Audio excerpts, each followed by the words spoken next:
He can get the ball by you. He's got pretty good control, able to work the two-seamer away, cutter inside. I've got how much longer? Seems like that's a theme for these this young pitching staff right now in 09 for the Toronto Blue Jays. Is everyone's going out there, and it seems like it's an audition every night for these young guys. Well, the Blue Jays wear black today, a Saturday afternoon game, and here's how they look defensively. Snyder, Wells, Rios, Batista getting a start at third base. You know, Batista was an everyday third baseman in Pittsburgh for a couple years. Scudero Hill, Overbay, and Raul Chavez is going to give Rod Barajas the day off with the night game last night. Typically, managers will give the catcher the off day the following afternoon game. And Cito Gaston, as you saw, chooses to give Scott Rowland a day off. He received one a week ago today in Oakland. And Rowland is perhaps the best hitter the Blue Jays have this month, hitting over .350 in the month of May, but he'll watch this one from the bench. As leadoff man Scott Podsednik settles into the box. Robert Ray is ready to go. And we're playing ball here in Toronto, so glad you've joined us. Here's Podsednik, the veteran, in a return engagement with the Chicago White Sox, essentially because they don't have a center fielder. Yeah, they started the season off with Dwayne Wise, an ex-Toronto Blue Jay big leaguer. Made the team out of spring training to be the leadoff hitter and center fielder, and then an injury to Brian Anderson. Wise is hurt, so trying to rekindle some of that 05 magic with Scott Podsednik. He had a big year in 05, the year that they won the World Series, bringing him back. Hit a game-ending home run, in fact, against Brad Lidge of the Astros in the second game of the World Series. He's in a hitter's count here, though, 3-0, as Ray finds the strike zone. That's Larry Vanover behind home plate. He's calling the balls and strikes this afternoon, with the 25-year-old from Lufkin, Texas, on the mound. 6'5", only weighs about a $190, as that pitch is high and wide, so it's ball 4 to Podsednik. Well, that's one thing that will get you in trouble, whether you're a veteran or a rookie, is that you've got to throw first pitch strikes and avoid the base on balls. Scott Podsednik, he's getting a little older, but he still can run, and he's a base stealing threat. And that was the key for Brett Cecil last night.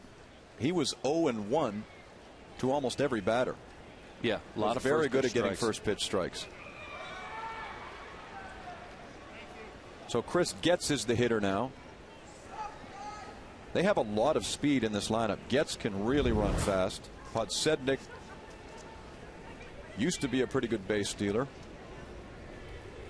And Alexei Ramirez at the bottom of the order has tremendous speed as well. Well, they've really lacked a bona fide leadoff hitter since Scott Podsednik left. They've been in search here in Chicago for that guy. They've tried a few, brought up Brian Anderson, like I said, and then Dwayne Wise this year. But the thing with the Chicago White Sox, Jamie, is they live and die by the home run. And the home runs are not coming right now for the Sox. And they're not scoring as many runs as they typically do. And when the weather heats up in Chicago, usually the ball starts flying out. This is a team that led the major leagues in home runs last year, with 235. To this point in the year, they have 35 home runs, 12 less than the Blue Jays. Yeah, that's uncharacteristic of this ball club. 1 ball and 1 strike to Getz. He rolls this one softly to Hill, who only has 1 play. So Getz is retired. Podsednik up to second, and Jermaine Dye, who homered last night, will be the batter.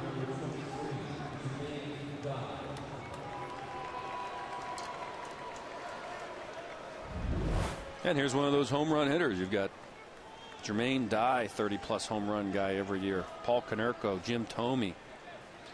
Throw in there the surprise of all last year in 08, Carlos Quentin. You've got a very strong middle of the lineup here in Chicago.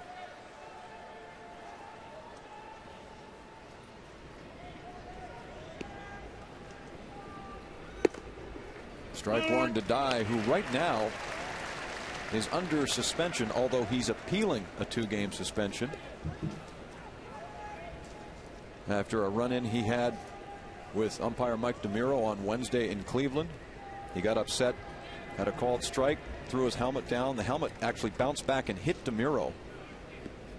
So he can continue to play while the suspension is being appealed. Let's take a peek back and show you. Hey, he's unhappy with the strike 3 call, and then a little jawing back and forth. Once you fire the helmet down, you don't want to make contact right there. Oh, that's a no-no. He gone.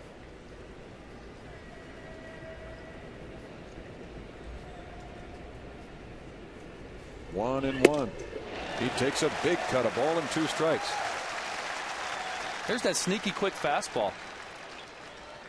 Big, tall, lanky kid, long arms. Ball just kind of jumps out of his hand. Methodical take back, but the ball gets up on you. Peering from underneath the bill of his cap. And now he steps off, seemingly unsure about what Raul Chavez is doing.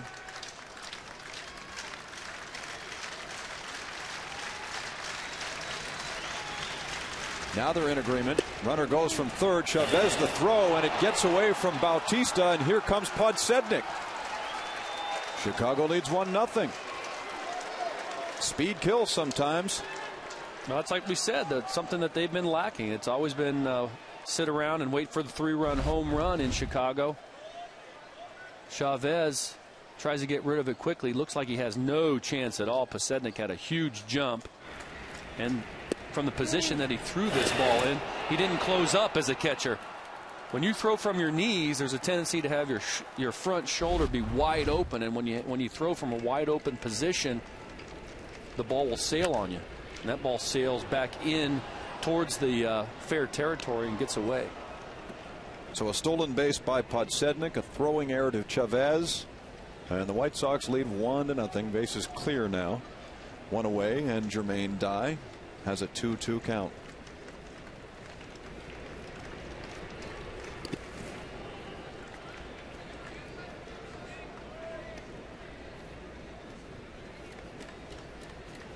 It was 9 days ago Ray made his start against the Los Angeles Angels. He went 6 1/3, allowed 6 runs on 10 hits, didn't walk anybody in that game. And the score, a 6-1 final for the Angels, really looked worse than his outing. As he deals the 3-2, and he gets a swing from Dye. Great action late on that pitch, and it's a strikeout. This is a short little slider. Not a whole lot of depth, but just enough to slide away from Jermaine Dye to get him to swing. As a pitcher, it's not so much the size of your break, but when it happens.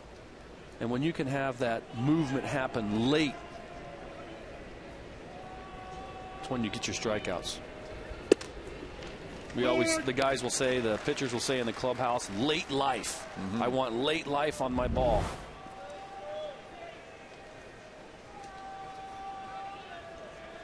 He's 0-1 on Paul Konerko.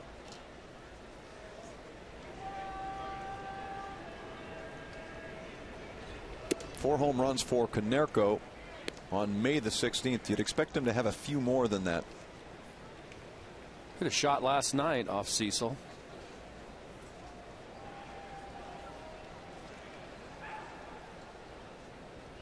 He and Jermaine Dye in the middle of April in Detroit each hit their 300th career in the same game. And on the 1-1 pitch, he grounds this one to Bautista. He's off to first. Konerko's gone. And it's the White Sox who take the early lead, with the Blue Jays coming to bat for the first time next.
Today, not in the lineup for Cito Gaston's men, and with good reason. He's 0 for 18 career against the starting pitcher today, Bartolo Colon. Adam Lynn continues a very good start to this year, hitting .347 in the month of May. All the Blue Jays performed beautifully at the plate last night, or so it seems. And they get an aging hurler as their opponent today, Bartolo Colon, 2-3 with a 4.88 ERA. 35-year-old right-hander making his 7th start of the season. Numbers haven't been that bad. He had injured a lot last year. Signed late with the Chicago White Sox. Signed in January of this year. Comes to spring training. A lot of people don't know whether he's healthy or not, but he makes the rotation. Pitching here in the 5th spot. Proven veteran. Of course, we know that he won the Cy Young back in '05 with the Anaheim Angels at that time. Won 21 ball games. Here's Scudero grounding to short, picked up by Ramirez.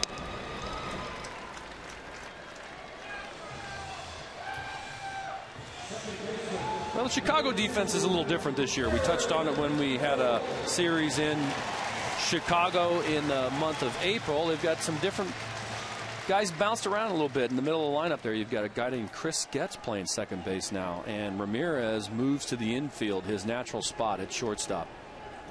Joe Creedy, longtime third baseman with the Chicago White Sox, gives way to Josh Fields. Ramirez again, and Hill is gone.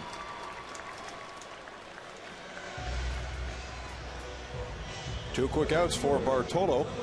Bartolo Colon, there was a time when this guy had the best fastball in the game. Threw 95 miles an hour when he came up. Excellent fastball. Cross-border success. He's pitched very well here in Canada. In 18 career starts in Canada, he's 7-2. Still competes. He's got still got that fire. His stuff is not as sharp, I guess, as it was. Not throwing 95 anymore, but he's relying more on a bigger cutter, relying on the sinker a little bit more. And you've got to remake yourself as you get older. You can't. There's a base hit for Rios. If you're going to survive a long time in the big leagues as a pitcher and you battle through injuries, you've got to remake yourself. Of course, he had the great arm. Now he's losing a little bit of velocity, but you've got to be able to hit your spots, slice it, cut it.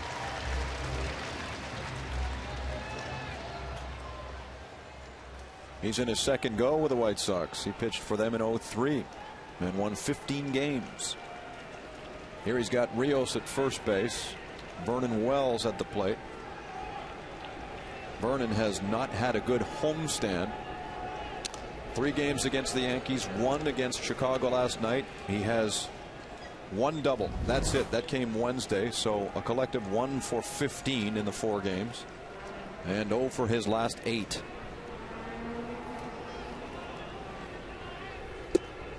Oh. 1-0 on Wells.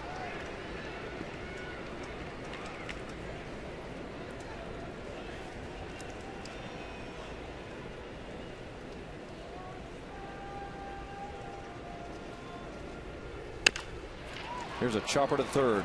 Josh Fields gets it and gets the force at second. And that's it for the Jays in the first. They get a base hit, nothing more. So after 1, it's 1-0 Chicago.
Sox lead the Blue Jays 1-0. Jamie Campbell is with Darren Fletcher today. The Blue Jays have had great success so far this year. In fact, through all of last year against the American League Central, since that time they're 37-20 against teams in this division. And they hope to continue that against Jim Thome and the Chicago White Sox today. Thome is the designated hitter.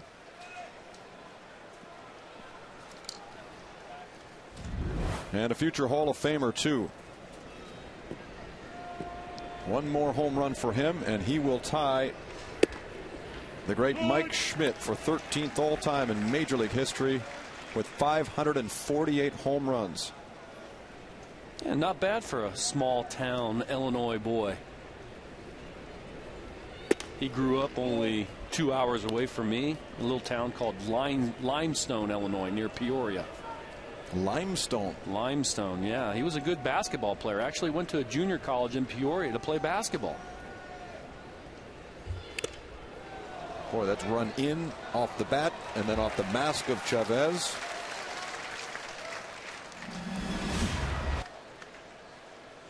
Pretty good numbers. Exclusive club. 547 home runs.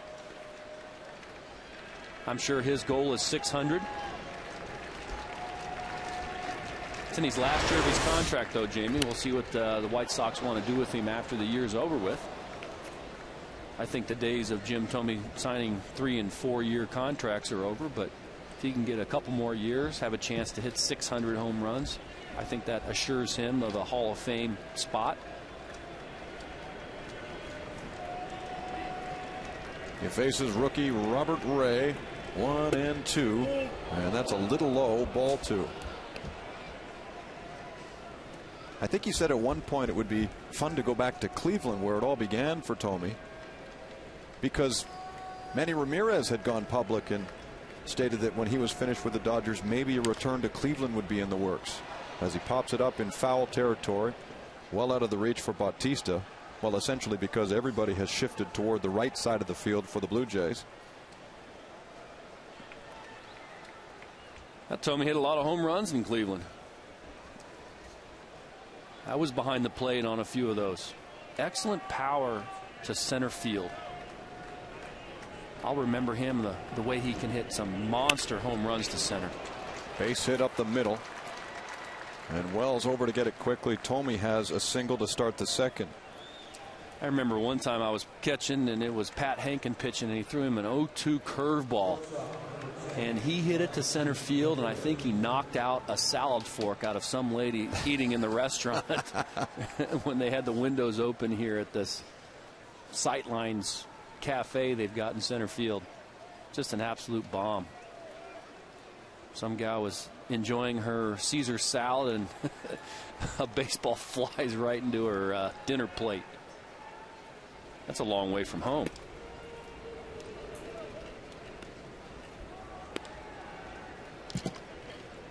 Now here is Alexei Ramirez, and if by chance you're scoring at home and you're wondering why is Ramirez hitting in the 6th spot, he was originally penciled in the 9 hole for the White Sox. A last-second change was made to Chicago's lineup. Carlos Quentin is out, and we can't tell you why right now, as Chavez pays a visit to Ray, simply because it happened seconds before the first pitch. And so the left fielder Quentin is out of the game. Scott Podsednik moves over to left field. Ramirez moves up and hits 6th. A.J. Przinsky is on deck. And so Przinsky is batting 7th, where he's supposed to be. This is going to be a paint-by-numbers lineup until we can see who's on deck, who's in the hole. We know this. Here's Ramirez. He goes after a high ball and fouls it away. And Ozzie Guillen isn't even here with the White Sox. The manager is back home in Chicago. His son is graduating from Columbia University today. His son Ozzie Jr. And so for the next 2 days, bench coach Jory Cora will be filling out the lineup and acting as the manager.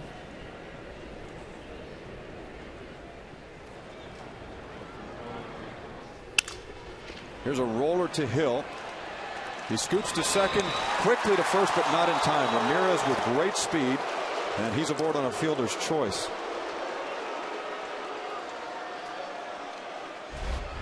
The ball simply wasn't hit hard enough to be able to turn two. Obviously, you're going to get this one here, but Ramirez flies. Let's check it out. Definitely safe.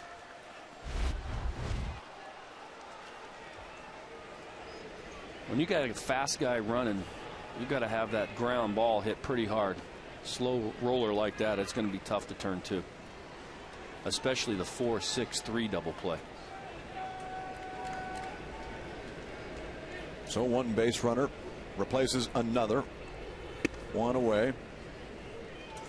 And Chavez fakes the throw because Ramirez showed initially that he was going.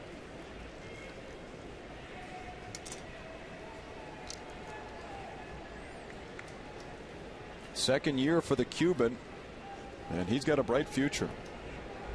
Can run like the wind, and he can hit for power too. And he goes, but it's fouled away by Brzezinski.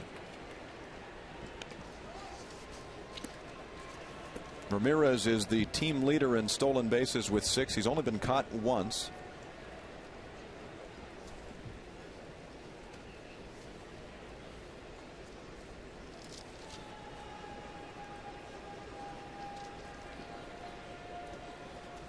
Well, he's really a largely unknown player. Chicago White Sox signed him in the winter of '07 and had a big year. Hit .290, 21 home runs, 77 RBIs.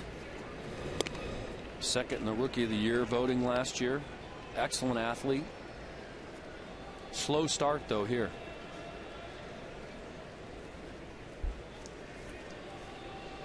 Was hitting under 200 after the first month.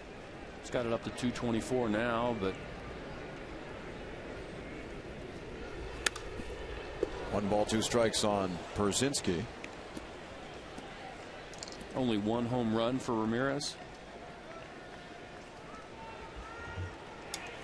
You can write Brent Lillibridge's name into the number 9 hole for the White Sox.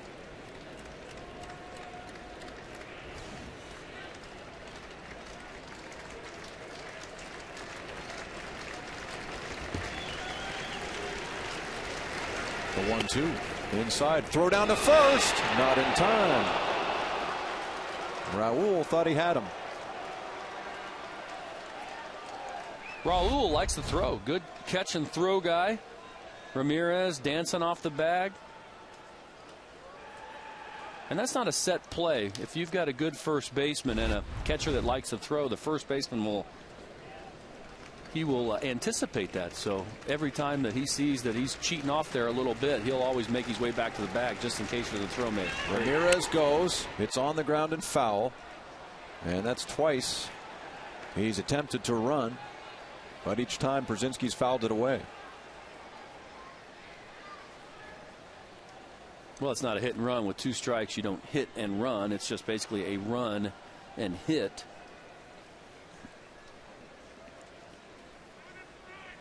It's essentially always a run and hit, right? Because you have to run before the ball can be hit. But in a hit and run, the onus is more on the hitter to make contact. On a hit and run, the runner really should wait and make sure that he doesn't necessarily have to get a good jump. He has to just make sure that the pitcher delivers the ball home, and he's not so much trying to steal second base as is the hitter trying to put the ball in play into one of the areas where the middle infielders vacate to cover second. 2-2. Ray sets and fires. Ramirez goes, and again it's fouled away. Their shortstop's going to be exhausted. Well, he's going to keep going. He runs well, and Brzezinski's a good contact hitter with 2 strikes. And also the Chicago White Sox know the scouting report on Robert Ray. He's not a strikeout pitcher. He's a pitch to contact guy. Doesn't have the big strikeout pitch like a trick changeup or a big 12-6 breaking ball. He's around the plate. That's why managers will run here and continue to run. I mean, he's going to go here. There's no question about it. Just as soon as he delivers the ball, Ramirez is off. Now, as a catcher, Chavez is just hoping that maybe Przinsky will swing through something. He's got a chance for a strike him out, throw him out, double play. He's off. Got a late start, and it's popped up. Bautista has an eye for the ball. And now Ramirez has no idea that the play's been made, and it's a double play.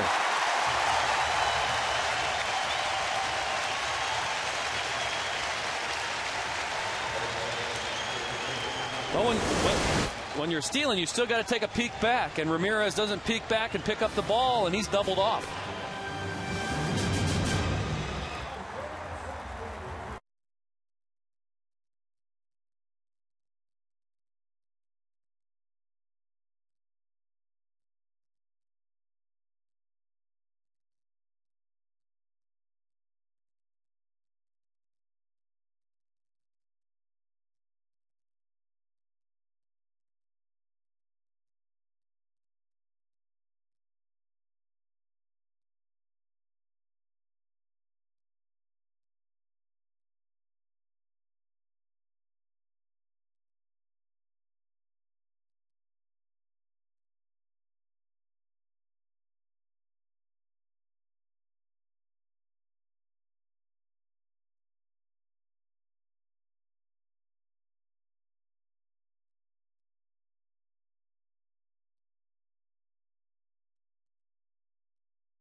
Here. How about this veteran move here? Ramirez is off. He doesn't peek back, doesn't pick up the ball.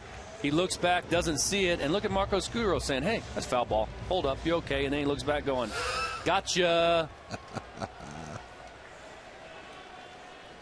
Can't trust those middle infielders. No, you cannot. And so Robert Ray gets out of the second, giving up just the single to Thome. And here are the Blue Jays at the plate. Adam Lind is the first man up. He's the designated hitter as usual. Adams really opened some eyes with his .326 average, 46 hits, a batting average well over 300 with runners in scoring position. I was watching him around the batting cage this afternoon right before the game started. He really stays in there nice with his front shoulder, doesn't pull off many balls. Pops this one way up there. And over there is Podsednik. And the new left fielder makes the play for out number one. Podsednik now in left, and Brent Lillibridge is in center field. And we'd like to inform those of you who love watching Sesame Street that Elmo is coming to Rogers Center May 22, 23, and 24. There he is. My name's Elmo. Something like that. The Jays will be in Atlanta when Elmo is around, and you can win tickets to a pre-show party with Elmo by text messaging the word Elmo, E-L-M-O, to the short code 707070. I'm guessing, you know, most Elmo fans don't have cell phones or Blackberries, so you might want to get your mom or dad to do that for you. But text Elmo to 707070. That's short code, and you could win tickets to a pre-show party with Elmo before the presentation of Sesame Street Live here at Rogers Center May 22, 23, and 24. One gone for Bautista, who's taking over today for Scott Rowland.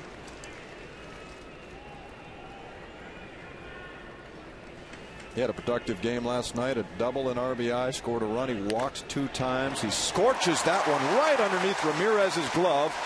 And Podsednik goes over to cut it off, and now Bautista's heading for second, and he is out. Tried to stretch it into a double, and he pays the price.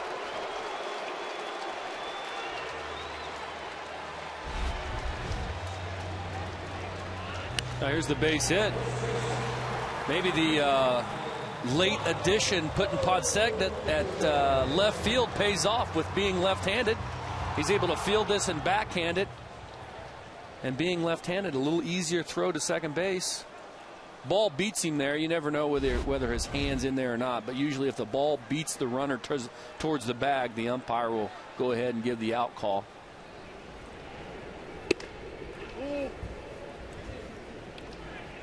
Lyle Overbay now. Is that a difficult thing to read? I know you weren't a speedster in the Ricky Henderson mold, but when you're thinking about trying to stretch it into a double. Yeah, just a click below. But, when you're thinking about trying to stretch it into a double, at what point you say, okay, now I'm going, or no, now I better hold up? It's just a feel thing?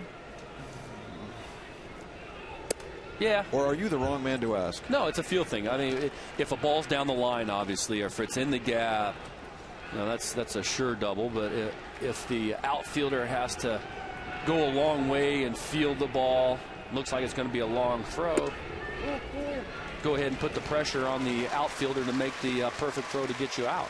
And they did that. Colon, meanwhile, walks Overbay, and now Raul Chavez gets to hit.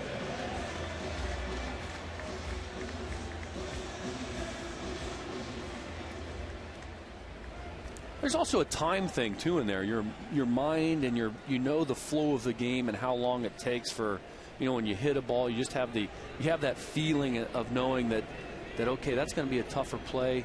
He's not going to have the time to be able to get me out.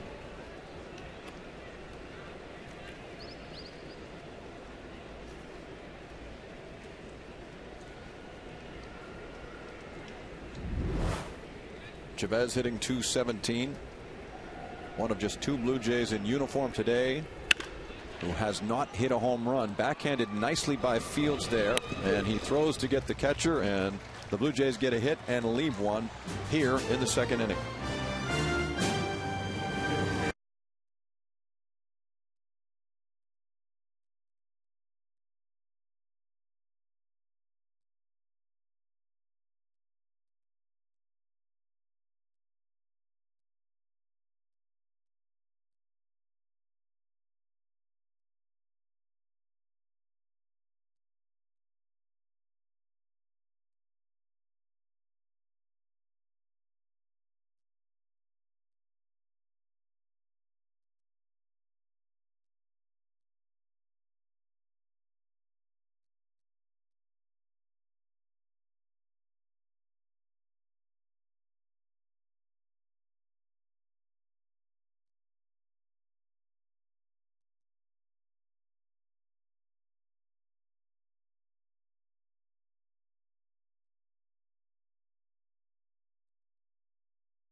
Canada Trust Comfort Zone. Who exactly is sitting down there today? Well, the head coach of the Toronto Raptors. There's Jay Triano, who is now enjoying an extension of his contract for 3 years. And he'll join us to talk about basketball for a brief time in the 7th inning. We'll hear from Jay there as he settles into the TD Canada Trust Comfort Zone and watches the Blue Jays and White Sox today on Rogers Sportsnet. 1-0 Chicago. They scored their run in the first on a walk, a stolen base, and a throwing error by Raul Chavez. They bring the 8, 9, and 1 hitters to the plate here in the 3rd inning. Big Josh Fields is their third baseman. He takes over the role from Joe Creedy, who's now in Minnesota. And Robert Ray runs it inside. It's rolled down the line, perfectly placed for Overbay, and that's a quick out. Oh my. Talk about some sinking action on this ball. Josh Fields is guessing first pitch fastball. It's going to be middle in, and watch this ball just sail in. Oh my.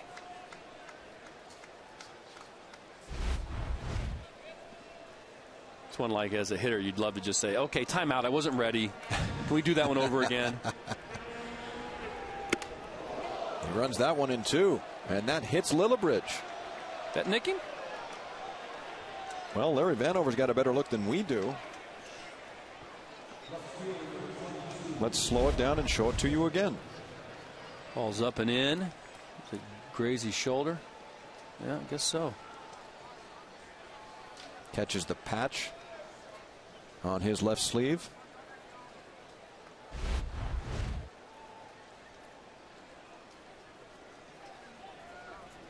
So Lillibridge on first. Leadoff hitter Podsednik squares and bunts foul.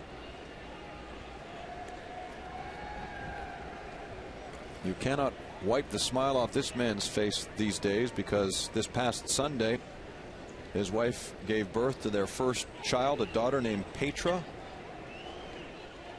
I said, I like how it flows with your surname, Petra Podsednik. Petra? Born on Mother's Day. Better learn that alphabet, writing that one down.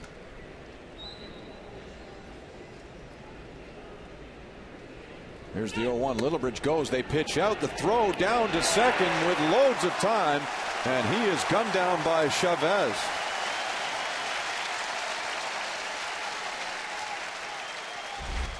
Well, with Ozzie Guillen back to Illinois, they're trying some things. Cito Gaston guesses right, too. Joey Cora, the manager, calling the shots. They're going to go ahead and do a straight steal here. Blue Jays are all over it. Right call. Out easily. And now this has popped up, and this will be the inning for Ray. Just like that. 6 pitches later, it's time for the Blue Jays to hit.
When the Boston Red Sox come to town for the first time. If you take part in the Junior Jays Saturday's Passport program, collect 3 stamps on your passport, you receive an Alex Rios bobblehead. That's for kids 14 and under only. More information can be found at bluejays.com/juniorjays. Tickets are also available at most Rogers Plus locations. It's a 1-0 lead for the Chicago White Sox in Game 2 of a 4-game series. We're certainly glad that you've joined us today. We'd like to wish a belated happy 90th to Thelma Lang, watching up in Owen Sound, Ontario, and watching as Travis Snider gets his first plate appearance of the day, facing Cologne. That's ripped foul, 1 ball and 1 strike. Travis Snider only getting his 4th plate appearance of this series. Had the lefty Andy Pettit Yankees pitch. Last night it was John Danks. And then CC Sabathia in between. So that's why you haven't seen Snider. You haven't seen Overbay. They've had 3 left-handers oppose them the last 3 games. It's a good sign when there's a righty in there for guys like Snider. They know they're going to play. The lefty lineup's been doing very well. Blue Jays average against lefties has been good. Kevin Millar has played great in this platoon role now that's going on at first base. Here's Ramirez, and he throws out Snider. What's going to be interesting? If it's not broke, don't fix it. They're not going to fix it. But what's going to be interesting, and then what I envision happen, maybe towards the end of this series, but definitely in Boston, I see Adam Lynn getting some time in the outfield to get him prepared for interleague play. Because he's going to have to. You're going to get, I believe, Adam Lynn in there against the Atlanta Braves over that weekend towards the end of this month. So you think they'll give him some time in Boston then? I think maybe even at the end of this series or in Boston, I see Adam Lynn going out there and getting a start in left field. It's funny, Cito doesn't like having young players play in left field at Fenway Park, but if it's between Lind and Snider, who of the two has the most big league experience? Certainly Lind, as there's a base hit for Scudero. It rolls all the way up against the wall, and now Scudero's charging for second, turning on the Jets and heading for third. Here's the relay, and he is out.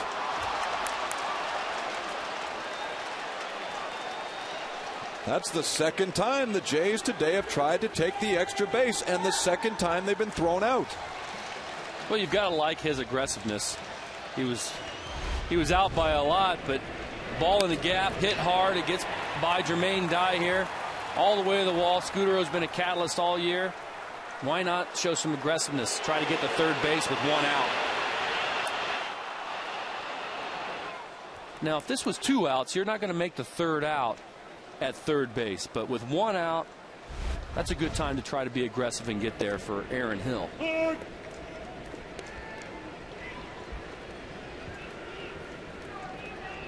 Gives Scudero a double, and he's thrown out 9-4-5.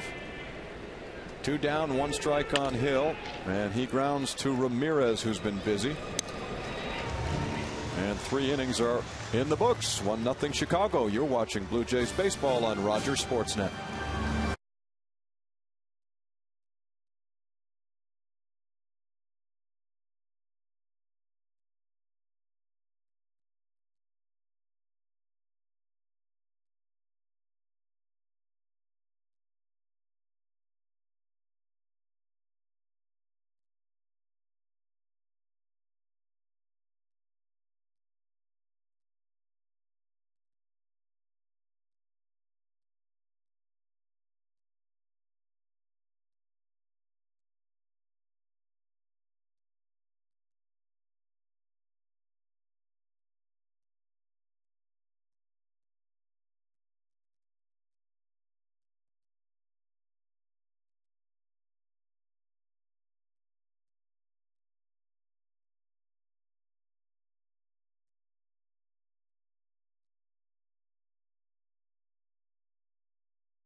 Games.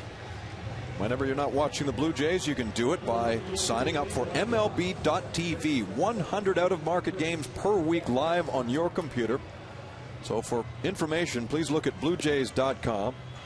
If you had MLB.tv, you might have witnessed some wild games last night. Tampa Bay came back from down 7-0 and got a B.J. Upton walk-off home run in the 9th inning. The Mariners trailed the White Sox at Safeco. Ichiro hit 2 home runs. They beat Boston. Just a crazy night in the big leagues. Brett Gardner had the first ever inside the park home run at the new Yankee Stadium as the Yankees rallied against the Twins. Of course, here in Toronto, it was just your average 8-run performance by the Blue Jays. They seem to have been doing that a lot this year, but so far they've been held off the board by the White Sox. As Chris Getz goes up and gets that one and flies out to center field.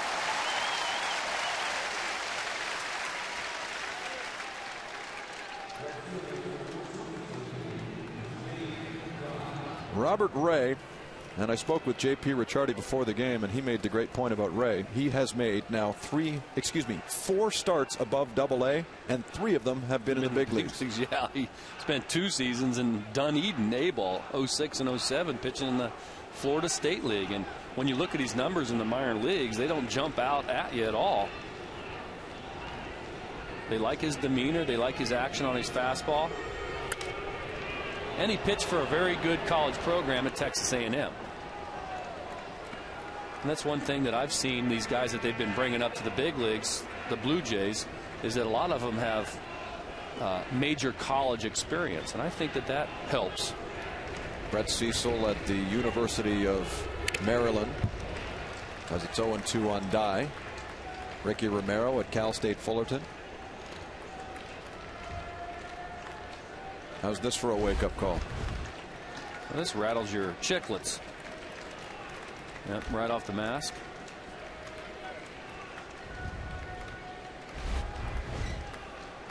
I always felt that the old-style mask, like you see here, the traditional mask, absorbed the blow better than the hockey-style mask.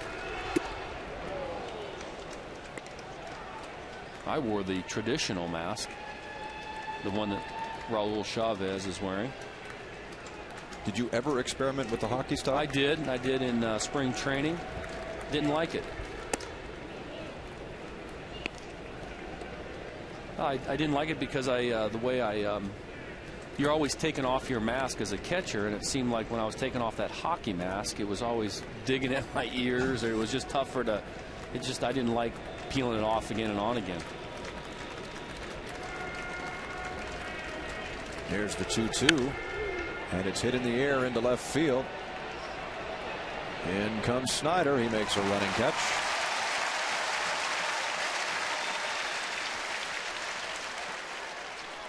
A lot of people have mentioned how polished some of these young kids are who come up here, like Brett Cecil last night, Ricky Romero, who started 3 games. And a lot of the credit has to go to those working in the minor league system with the Blue Jays. Dane Johnson, for example, who's the roving pitching instructor. Rick Langford, who you never see up here. He's the roving rehab and pitching coach. As Ricciardi pointed out to me, somebody has to get these kids ready, and it's men like Johnson and Langford. And in Langford's case, JP said he is the most successful former major league player on their staff. He was a pitcher for years with the Oakland A's. He won 19 games in 1980. Long and yet time. he's entirely selfless and dedicates as much time as he needs to preparing these kids down in the minor league system. He was up here briefly, the pitching coach, for maybe a half a season, but long-time minor league pitching coach, Rick Langford, AAA for years. In Syracuse when the AAA was based just south of here in upstate New York. No balls, 2 strikes on Paul Konerko. And the pitch grounded sharply back to Ray. He'll run it over. And he gets a 1-2, 3, 4th inning. Rios, Wells, and Lynn coming up for the Jays. They're behind by a run.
singled to center field in the first. So far, a run on 1 hit for the White Sox. No runs on 3 hits for the Blue Jays. Well, it was the 4th inning in last night's ball game that the Toronto Blue Jays had their offensive outburst. See if they can do it here.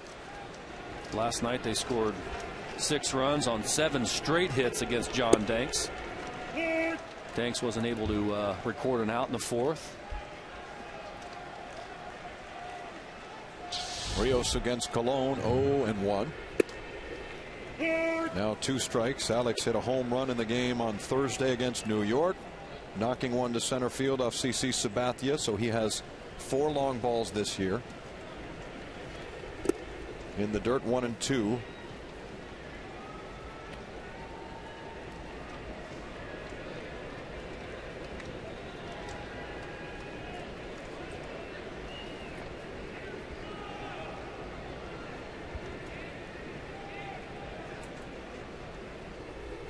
As good as the Blue Jays have been offensively this year, you certainly can't shy away from the reality of the numbers, and that is that the 3 and 4 hitters, Rios and Wells, just haven't been as productive as perhaps they should be, as that one is scorched down the line and out of play.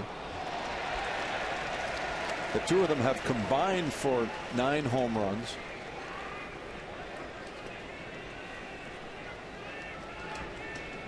Well, it doesn't have to be all them. It's nice that other guys are picking the team up. Maybe when a few of the other guys slow down, Rios and Wells will get hot. Team effort. Just imagine if these 2 guys were red hot. There's a grounder to Ramirez. Rios is out 6-3. And consider this, there are 10 players who have at least 10 RBIs so far this year, and so the numbers have improved dramatically over last season. Yeah, they just don't lie. Look at that, 289 as a team as opposed to 254. Night and day difference offensively for this club. The theme all of last year was, when are the hits going to come, and if they come, are they going to come with guys in scoring position? Just didn't seem to happen. Pitching was so good. And when you think about this Toronto Blue Jay staff, it's really amazing how they're, or this team, how they're even able to pull this off the way they're playing now. They've got everybody healthy in the offensive lineup, but look at this. You've got basically the starting rotation blown up. Absolutely blown up from last year. Don't know anybody. Closer coming back. He's in the bullpen. He's trying to work his way back in. And not closing. And not closing. Name me a team that could pull that off. The Blue Jays. Yeah, they're doing it right now. They're 24-14.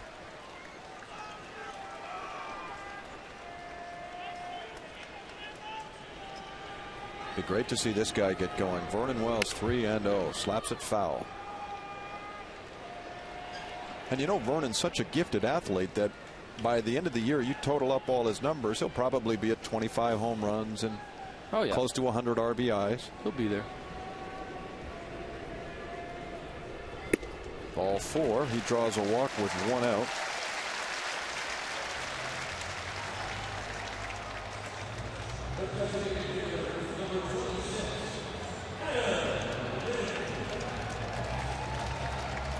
So Colon gets ready to face Adam Lind.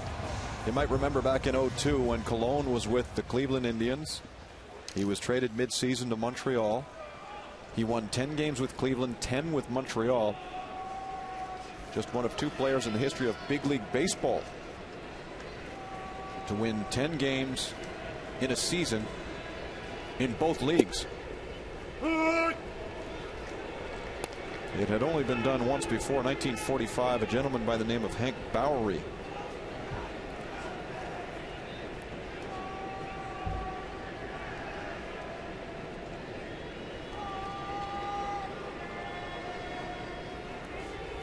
Lynn scorches this one on a line shot to die, and Wells gets back to first. Hit it right on the screws.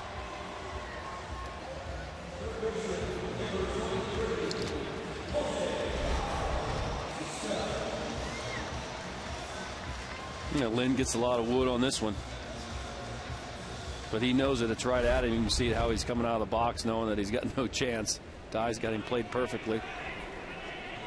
But getting back to Cologne, you can argue that he was, I mean, he's had a fine career. He's one of the better right-handed hitter, or better right-handed pitchers in this league back in from 1990 to 07. Let's see the past, 8 seasons. Look at this.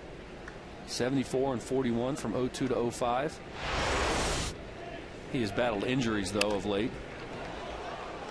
You see those numbers on from 07, 08, and then this year struggling with injuries. He's suffered lower back injuries. He's suffered from oblique problems. He spent a portion of the year last year with the Boston Red Sox after pitching a great deal in their AAA Pawtucket franchise. Now he's back with the White Sox, and he gets a swing and a miss from Bautista to end the 4th inning. Once again, the Blue Jays lead one, and they trail 1-0. You're watching Blue Jays baseball on Rogers Sportsnet.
$14.95, and it's presented by 98.1 CHFI. There's so much to receive as a member of the club.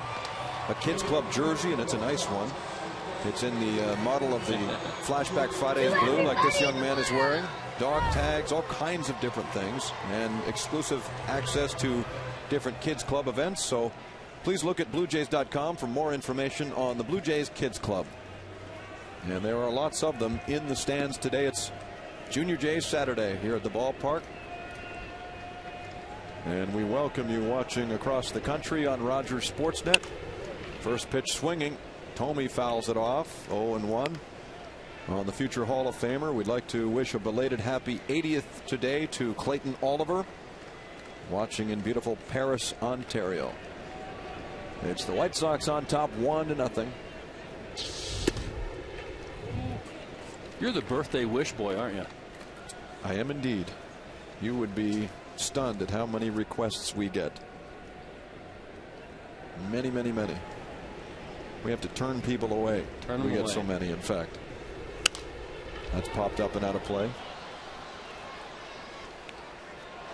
You're the guy that was wishing happy birthday to people like Roy Halladay the other day. Yeah. So you're as much as a birthday boy as I am. Yeah, I just did it once, though. 2 strikes on Thome. Here's the pitch from Ray, and he swings and misses and gets him.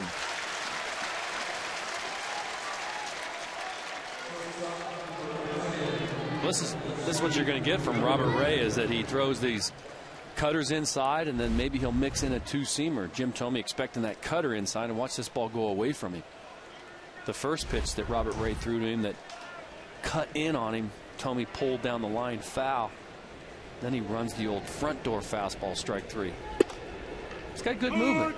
He's, like I said, sneaky quick, methodical, kind of long arms, long legs, real slow delivery, and then boom, fastball's on you.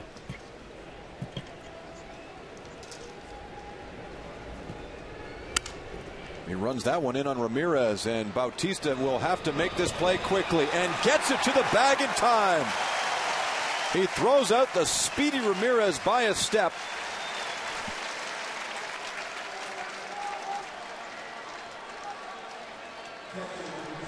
This is the old do or die. Bautista played third base for a couple years every day for the Pittsburgh Pirates. Comes in, one-handed play. You just got to grab it. You don't care if you've got good seams on it or not, whether you've got a good grip. You've just got to be able to make the play.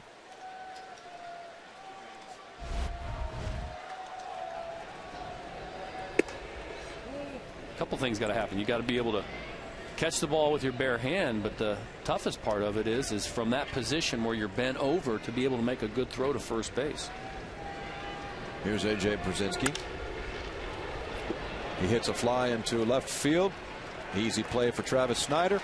And another 1-2-3 inning for Robert Ray.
Yankee Stadium, won eventually by the American League. Roy Halladay was the lone representative for this club. Here's guessing a few more than one go this year to St. Louis. And here's your chance to vote. BlueJays.com. 25 votes per email address. Vote early and often for your favorite Toronto Blue Jay. It's playtime here at the ballpark. See, that's how you vote. If you put this water bottle in this slot, it means I pick Aaron Hill. I'm sure Aaron Hill's going to get a lot of votes this year. I would think Not so. only here in Toronto, but elsewhere. If people are following the game. Yep, if they're paying attention. Yep. Bottom of the fifth inning, Lyle Overbay is up. Raul Chavez and Travis Snider also coming, so it's the bottom third of the order. You know, the last time the Chicago White Sox led here was June the 3rd, 2007 in the fifth inning. So when they got that lead in the first, it had been a stretch of 49 innings in this ballpark since their last lead. That's a good stat. That's incredible.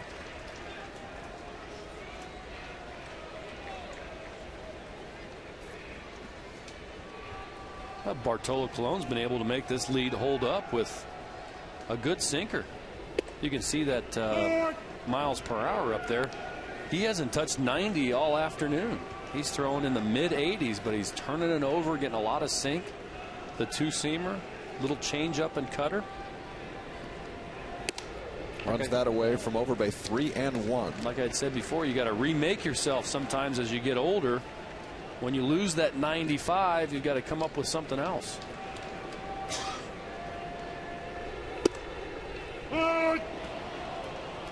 Lyle last played on Tuesday. Like Snider, he was a victim of 3 straight starts by 3 left-handers in Pettit, Sabathia, and Danks. Here's the payoff. Popped him up. Ramirez calls off Fields, and Overbay's gone. Bartolo's last outing was Saturday against the Texas Rangers. He took his 3rd loss of the year, allowing 5 runs over 4 2/3. On the road this year, he's 0-2 with an ERA of 7.70.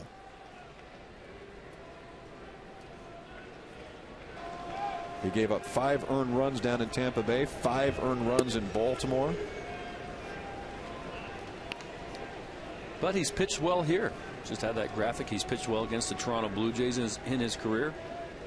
And in 18 starts north of the border, he's 7-2 with a 3.3 ERA. And I don't know why that is. Some guys just have the mojo. You know, why does one guy you're 0 for 18 off of, and the next guy you're 7 for 18? Sharply hit to center field by Chavez. And the Blue Jays have their 4th hit of the afternoon.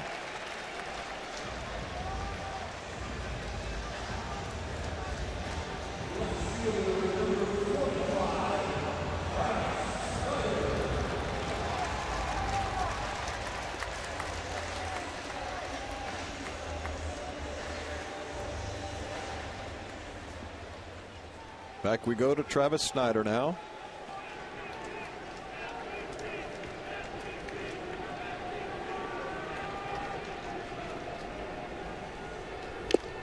He takes a big hat. 0-1 on Snider. This is his first full year in the big leagues. Born just north of Seattle in Kirkland, Washington, lives in Linwood.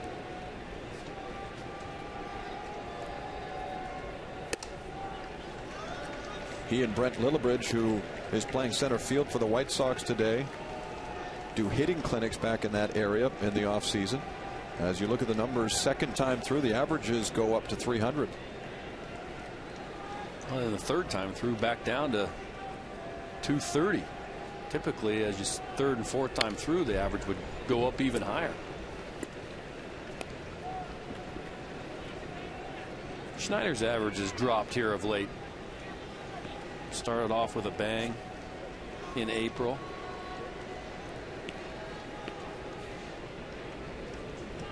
Hit a couple monster home runs in that series in Minnesota. I watched that from home, and he hit some rockets, but hasn't hit one since, though. Hasn't hit one since.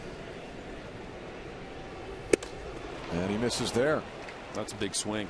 I think he's thinking about it too. A couple of those hacks that he took there, Jamie, were big and long and looking down the right field line. A lot of times as a hitter, if you want to get yourself out of a slump, you want to hit the home run, and I think this swing is just a little bit big.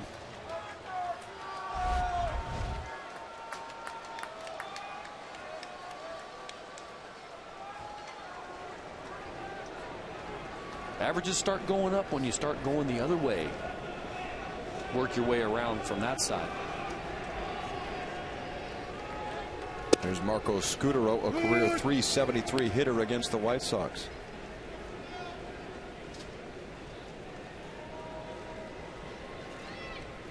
He doubled in the 3rd, but tried to stretch it into a triple and was thrown out.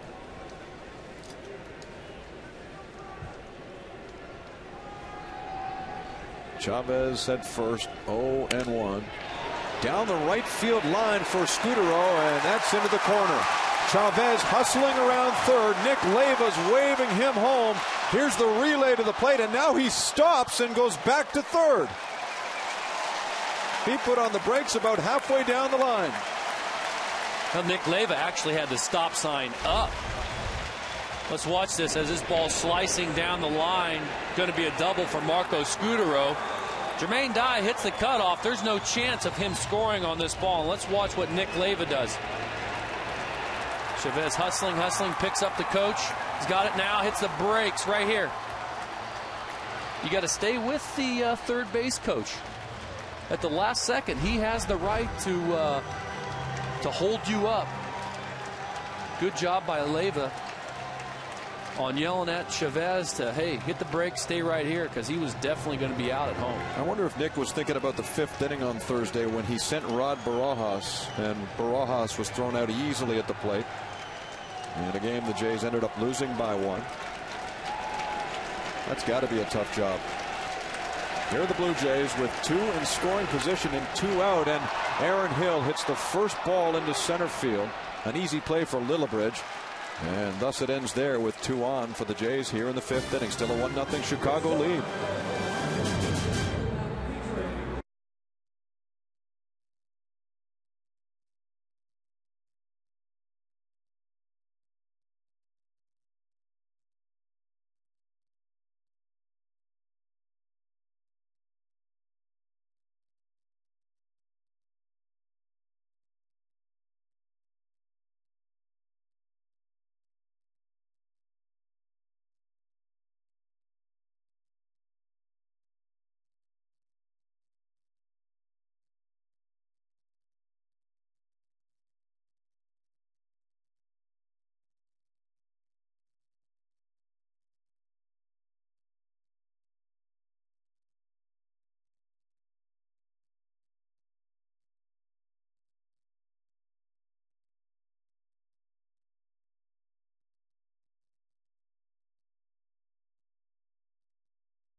'29th for a 3-game series.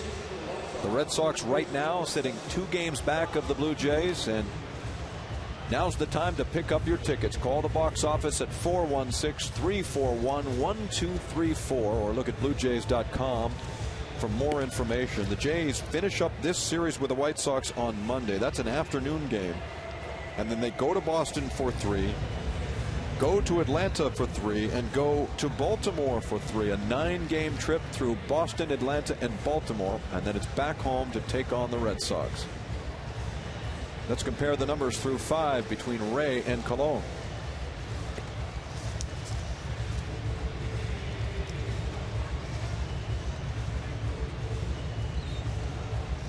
I think you see the Toronto Blue Jays still 2 games up. I was watching a little bit of that Boston Red Sox game last night on the West Coast, and they were up 4-0 early in that ball game. I believe the top of the 4th they were up 4-0. John Lester lost that ball game. He's only 2-4. Ichiro hit 2 home runs.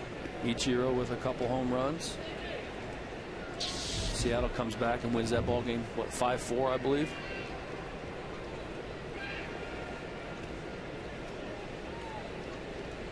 Robert Ray facing Josh Fields.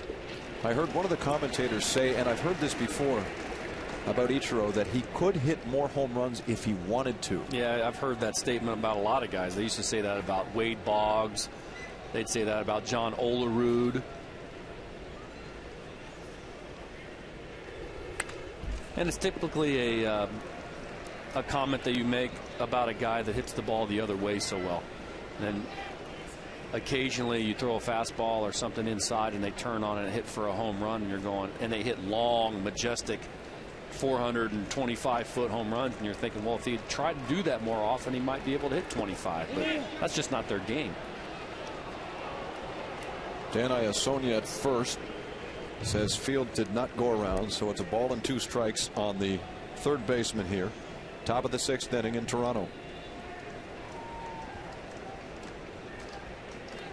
Robert Ray has pitched an impressive game to this point. He has still only given up 1 hit. That was a Jim Thome single in the 2nd. The run for the White Sox came on mistakes of base on balls, a stolen base, and an error. There's a looper that backs up Scudero. It's over his head. And Fields has the second hit of the game for Chicago.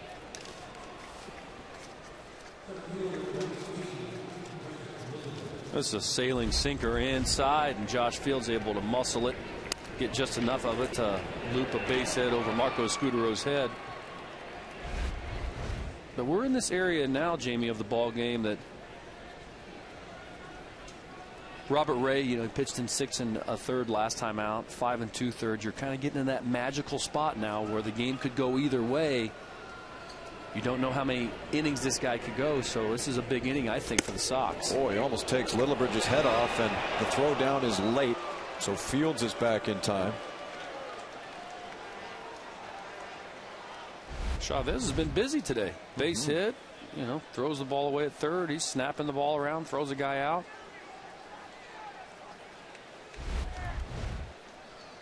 That's what Chavez can do. Good receiver, good arm. Does have a base hit today. But Joey Cora calling the shots today for the Chicago White Sox. He's having them bunt. We've seen a couple hit and runs, some steals. Bautista in close from third. Ray sets, Littlebridge squares. It's off the plate. Brent came up last year with the Atlanta Braves and was involved in an off-season trade going to Chicago for Javier Vasquez.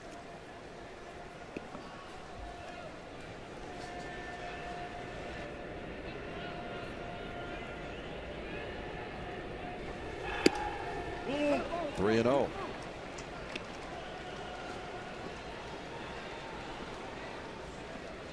Well, he won't be bunting here. 3-0, you got to take. He might square, but more than likely he'll pull his bat back.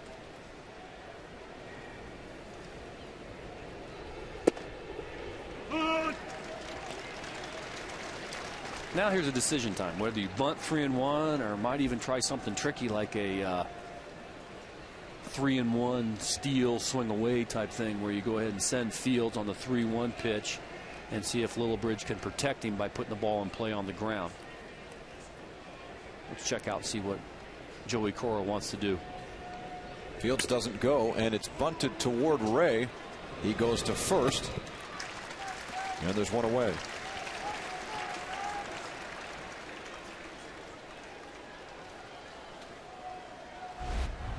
Now 3-1, they choose to sacrifice, and the bunt's got to be towards first base. He puts down a good one. You see how the direction is towards the right side of the field. If he bunts that ball towards the third baseman, it's going to be an easy play for Bautista to throw to second and get the force out. But nice job by the young guy. Young guy, just look at him.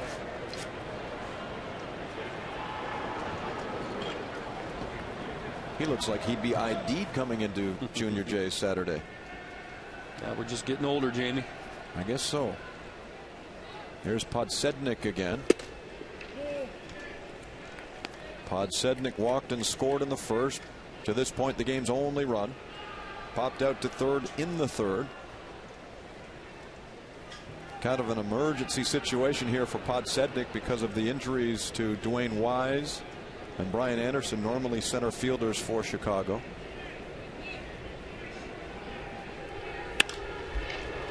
Lifted to left field, and Snyder was well in, so he runs back to make the catch and sends Fields back to second.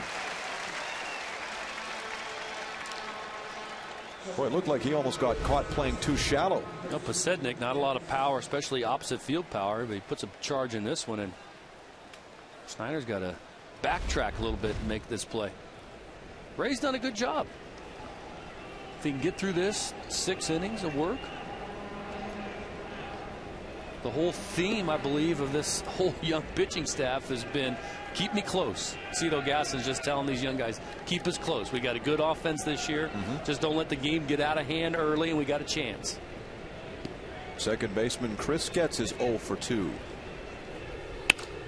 And there's a little roller out to Scudero. And he fires to first to get the out, leaving a man on base for the White Sox.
At the fastest and most reliable period. It's been a good time for the Jays against the American League Central since the start of last year.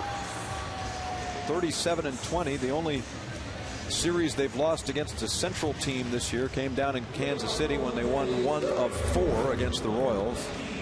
They took 2 of 3 against the White Sox earlier at U.S. Cellular Field. And here's a bit of a surprise. Bartolo Colon is replaced by Octavio Dotel. Yeah, Joey Cora doing the managing today. He's going to bring in Octavio Dotel.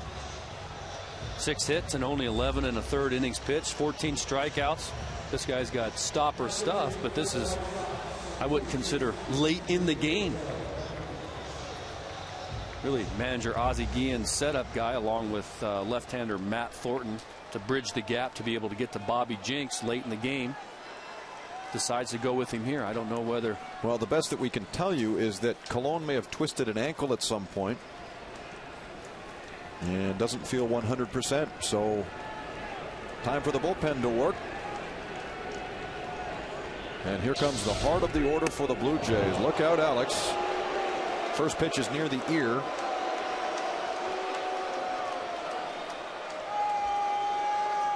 Well, this might be a break for the Jays. Colon was cruising, good rhythm, a lot of movement on his fastball, wasn't throwing hard, but was able to hit his spots and had the Jays off balance. 2 balls and no strikes. Right. The line on Colon, 5 innings of work. He did not allow a run on 5 hits. Just 62 pitches. Just 62 pitches. So clearly he's hurt. Mm-hmm.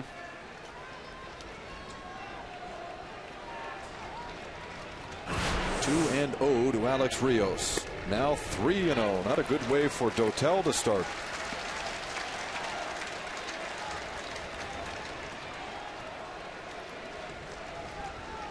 Dotel, like Colon, is 35 years of age. First pitched in the big leagues in '99 with the Mets. He gets a strike there. His best years came with Houston between 2000 and 2004.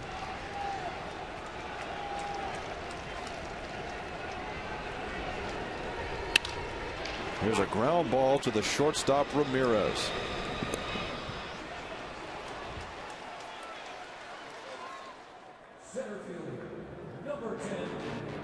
The Jays on Rogers Sportsnet, brought to you by Home Hardware and Home Hardware Building Center. Homeowners helping homeowners.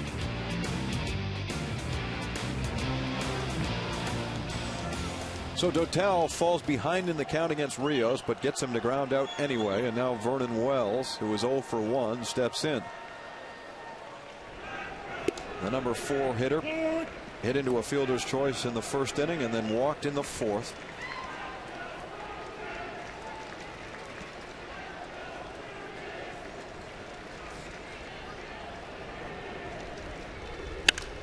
Sharply hit and right up the middle. A base hit for Wells.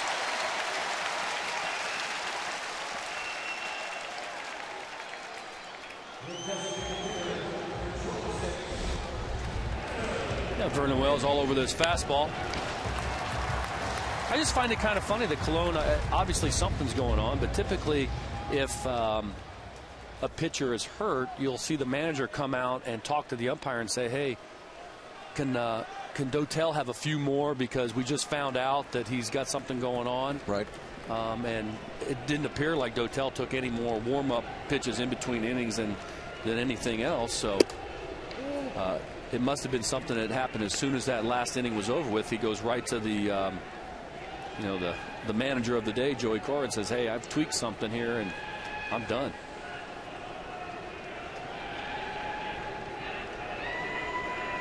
Well, the Jays need to get something going here in the bottom of the 6th inning. Down by a run. Vernon breaks. And on a breaking ball, he steals it easily. He's got his 5th stolen base this year. Well, a big kick by Dotel, and Vernon Wells is off. Good jump. No chance for Pierzynski behind the plate. Vernon Wells is sneaky like that. You forget about him over there and you say, well, he's not going to run, and then if you don't pay attention to him, he's off. Brzezinski drops the ball, but it stays in front. And this is problematic for Dotel. A 3-0 count again. We saw that on Alex Rios before he grounded out. So Lind is the batter now. Jose Bautista's on deck. But here is the man who has really done the damage for the Blue Jays with runners in scoring position this year. He's knocked in 31 runs. Starts the day in that respect tied for 7th in the American League, hitting .370 in situations like this one. But he's taking all the way on 3-0.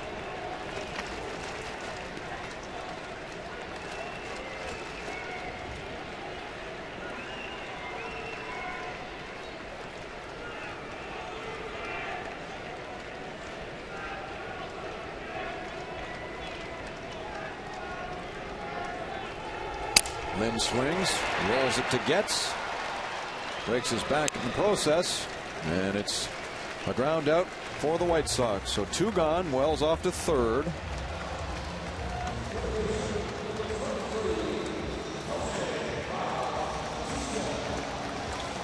Dotel's got some good giddy up. He struck out 92 batters last year in the 08 season and only 67 innings pitched. He's got closer type stuff. Always had a very good arm, has battled some injuries, but you could see how good his fastball is on how deep he got into Adam Lynn's swing there. That was a 3-1 fastball, and Adam Lynn's late on it and gets jammy.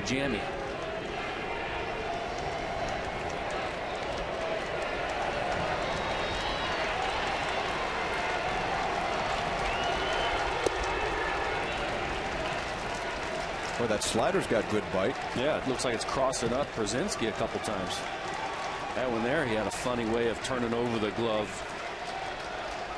Falling behind in the count, and you're playing with fire, though, with these big league hitters always having to go to the fastball in a hitter's count. Let's see if Batista's ready for it. Here comes the heater outside. Ooh, and that's low.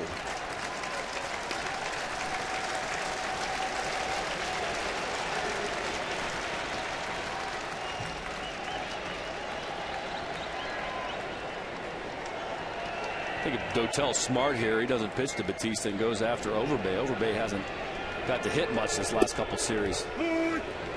Batista's been hitting the ball good. Though I know he gets a lot of at-bats against left-handed pitching, but good fastball hitter. He's going to get one here, too. 3-1. Dotel brings it. It's fouled back. A 3-2 count now on Bautista.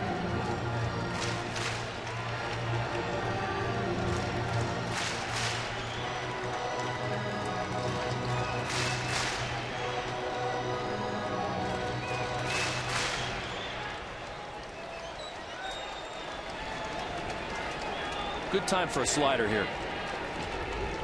Yep. Strike 3.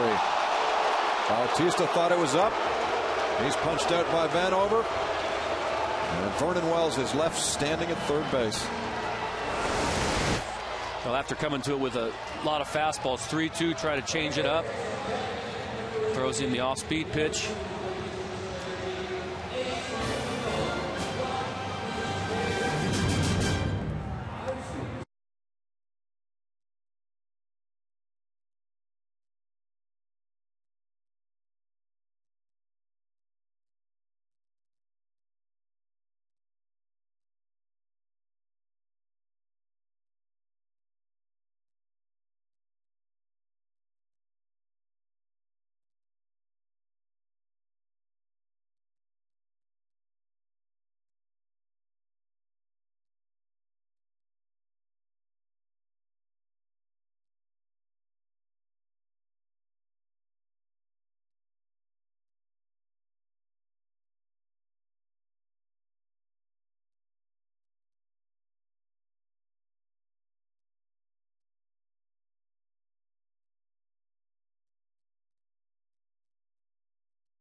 In the TD Canada Trust Comfort Zone today is Toronto Raptors head coach Jay Triano, and he joins us now. It must feel good, Mr. Triano, to have a contract extension under your belt.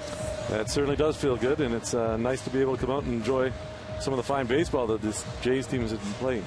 Yeah, they've been playing well, and we appreciate you joining us for a little while here during the broadcast as the Blue Jays and White Sox are engaged in a 1-0 game. Chicago with the lead. They scored their run in the first. Jermaine Dye is the hitter facing Robert Ray. Jamie Campbell is with Darren Fletcher. Jay Triano, our guest, a Canadian Basketball Hall of Famer from Niagara Falls. When did you find out that you were going to get your contract extended? It happened last weekend. I think Brian and I had talked since the end of the season, but it was until the end of the year, and we finally sat down last weekend and ironed things out. How would you assess the way the Raptors played? I know you'd rather be coaching in the playoffs right now, but give us your sense on what they were able to accomplish near the end of the year. Well, I think near the end we started playing very well. We won 9 of our final 13 games, but prior to that, it seemed to be a struggle with just transition of players coming in and out and a bunch of injuries. Jose Calderon was never really 100% until late in the year, and I think the same could be said for Chris Bosh. From the All-Star game on, he started to play a lot better, but he had to sit out 5 or 6 games there around the All-Star break. So what's your biggest concern going into 2009/2010? Well, we have to find a way to get tougher. We have to be a much tougher basketball team. There's Konerko, base hit to left field. We have to be tougher defensively. I think, when you look at the teams that are still playing in the NBA playoffs right now, they're all extremely strong at the defensive end of the floor. And you want to be playing at this time of year, you have to be good defensively. Well, let's hope for the best from the Raptors this year as Jay Triano takes over and will at least be on board for the next 2 years and hopefully right to the end of your 3-year contract as Jim Thome steps in. Did you play much? You grew up in Niagara Falls, did you not? I did. Did you play any ball there? Absolutely. Canadian champions as midgets. No kidding. Yes, sir. I was a first baseman. And we went to Repentigny, Quebec for the Canadian Championships, and a small team out of Niagara Falls was able to win the Canadian Championships. And you played on the national basketball squad for a long, long time under Jack Donahue, who passed away some time ago. What a great man he was. He was fantastic. Here's Thome. 4, 6, and 3. And wow, that was a brief visit. Jay, thank you so much for joining us, and we wish you the best of luck this year. Thank you very much, guys.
Here is the review. That run coming in the first inning for the White Sox really looms large right now. Nothing but zeros ever since. Bartolo Colon left after 5 innings due to an apparent injury. We haven't received any official word on that. And it was Podsednik coming in on a throwing error by catcher Raul Chavez. Everything Podsednik tried to steal third. Everything happens in that first inning, but how about Robert Ray pitching? He's looked good, hasn't he? A career high. 7 solid already. Career high 7 innings, in fact, as Matt Thornton, the big left-hander, comes out of the Chicago bullpen to take over for Dotel. Well, Matt Thornton, the guy that they use as the left-handed setup guy in the Chicago White Sox bullpen. Big, hard thrower. Throwing 93 to 95 mile an hour fastball. He's a former first-round pick of the Seattle Mariners. Last pitched on Tuesday against the Cleveland Indians. At Cleveland, got the hold, his 5th hold of the year, inning in 2/3.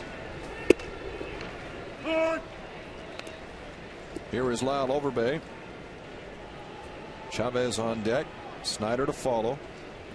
Well, Lyle Overbay hasn't faced many lefties this season. Basically in a platoon now with Kevin Millar.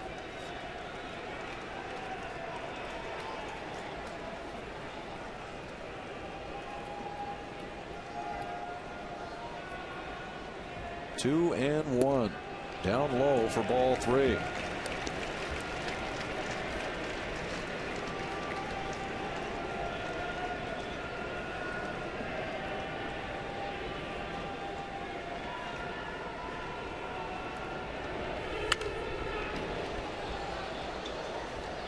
Thornton has 60 holds in his time with the White Sox. 4th most in franchise history. He first came up as a specialized lefty where he just come in and face left-handers, and now they're using him along with Dotel as a setup guy to get to the stopper Bobby Jenks. There's a 3-2 heater. There's that 93 mile an hour fastball that's tough to catch up to. Big tall guy. High riding fastball, elevates the ball very well. Hitters will say it's higher than high. It looks good when it releases and comes out of his hand, but it's just got too much velocity on it to be able to catch up to.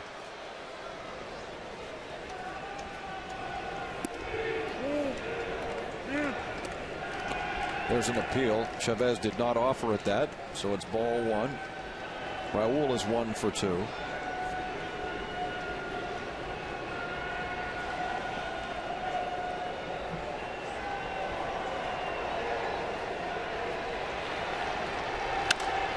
Grounded to the right side and gets through, a base hit.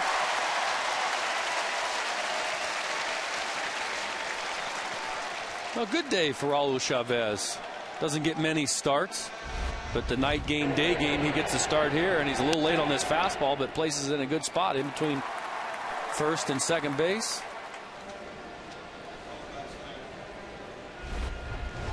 Well, Travis Snyder is brought back out of the on-deck circle, and Kevin Millar comes in.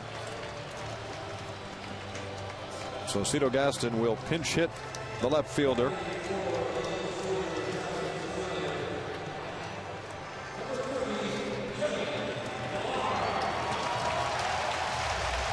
Now Kevin Millar going to get an AB. He's 2 for 5 off Matt Thornton in his career with a double. Hitting 286.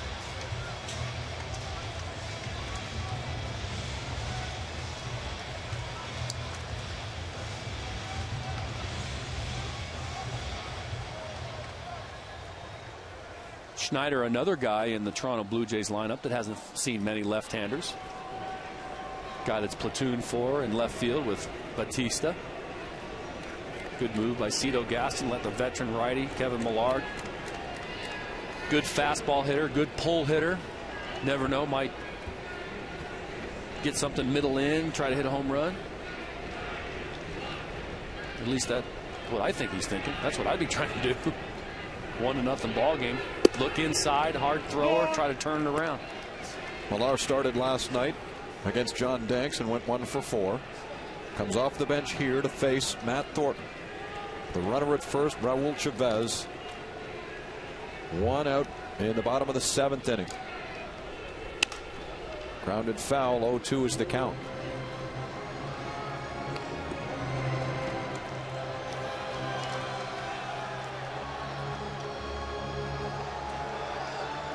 He's meant a lot to this club and its success early on. Really great guy.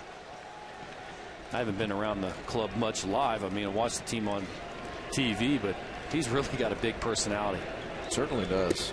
And he sits on that pitch 1-2. Makes it fun for everybody, keeps everybody loose.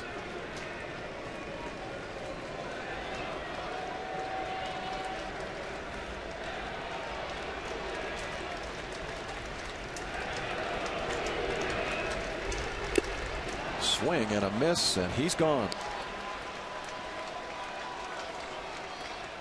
Well, Thornton is a strikeout specialist. He blows that fastball by Millar and gets the second out. Well, he has a strikeout fastball plus heater, mid-90s gas, and that's buying. Statistically speaking, Thornton is second among American League relievers with 13.5 strikeouts per 9.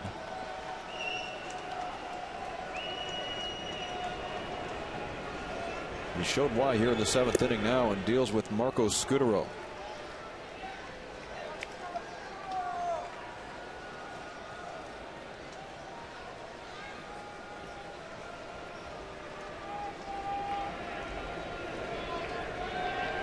Marco has 2 doubles.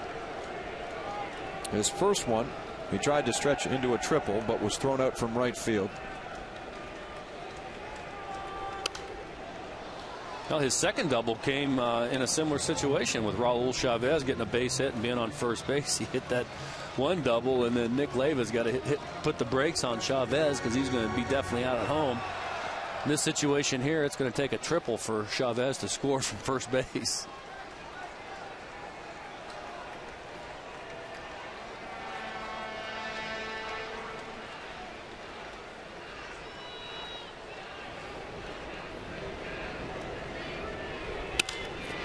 To left field and falling quickly, a base hit. So Scutaro keeps the line moving here. First and second, and 2 away. And our Fast Fact is brought to you by Rogers High-Speed Internet, the fastest and most reliable, period. Notice this statistic on Aaron Hill. Prior to this year, he hit a home run once every 61.4 at-bats. This year it's down to 16.7. That's another way of saying he's had a good start to the year. 10 home runs, his latest coming last night, a 2-run shot off John Danks. As John McDonald heads out to second base now, he'll pinch run for Chavez.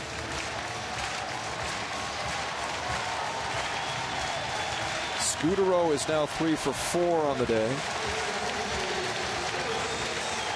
Well, John McDonald's going to come in for Cito Gas and give him a better chance to score on a base hit than Raul Chavez. It's imperative that Johnny Mack, and he will do it, is to get a good jump.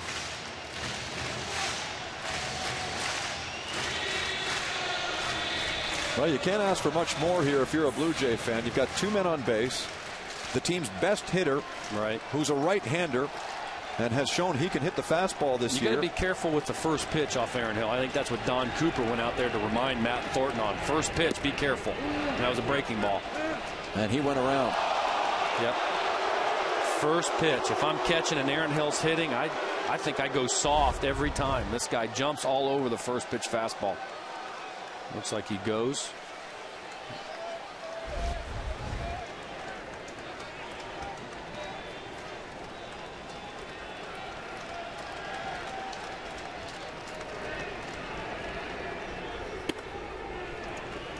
Wastes one away, 1-1. Hill with 10 home runs, 32 RBIs. Came up in the 5th with runners at second and third, but flied out to center field on the first pitch.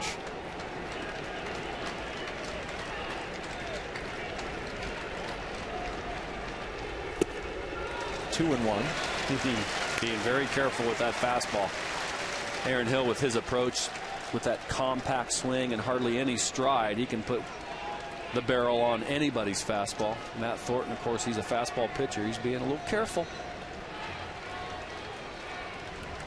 I would think 2-1 here. He may go to that first pitch that he used on Aaron Hill in that breaking ball. Heater in. To left field and foul. Chopped that bat in 2. did. He came inside with the fastball. There's those maple bats, how they split in half and fly all over the yard. I always compare it to it like they break into almost like a piece of ice, where it just slices. Watch this bat, how it gets inside on him, and just the bat goes. And luckily the barrel stayed on the field. 2 nights ago, one ended up just above the Blue Jays dugout. So it's 2-2.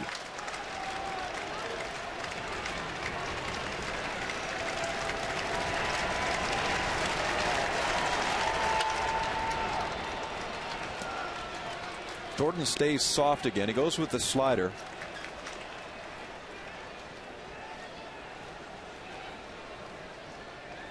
Are we going to see a fastball at any time anywhere near the plate from this guy against Hill?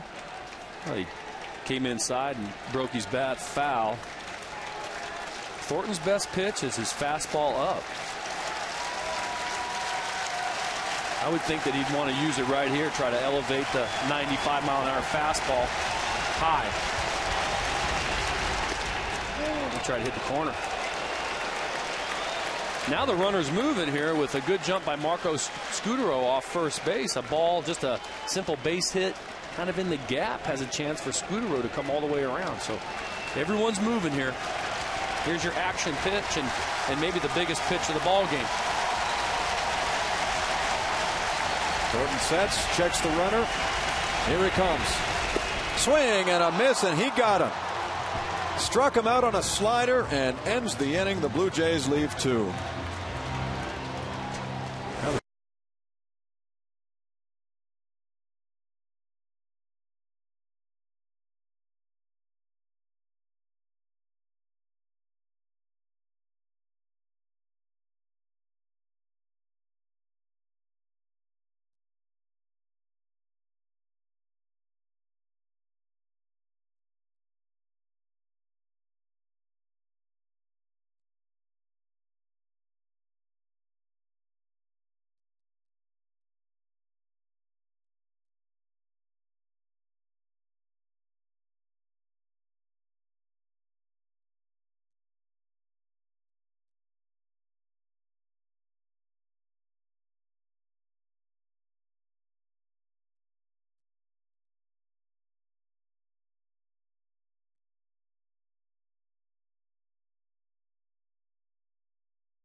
That has gone above and beyond to serve their community.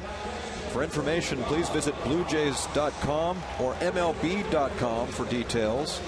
One representative from each team will be honored at the 80th edition of the All-Star Game in St. Louis. The deadline for entry is May the 22nd.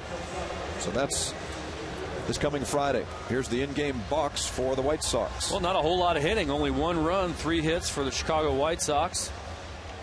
It was that throwing error by Raul Chavez in the first that was able to plate the only run of the ball game, and Robert Ray is going to go out there for the top of the 8th. Now defensively, Jose Bautista's in left. Kevin Millar, who pinch hit for Snyder, plays third.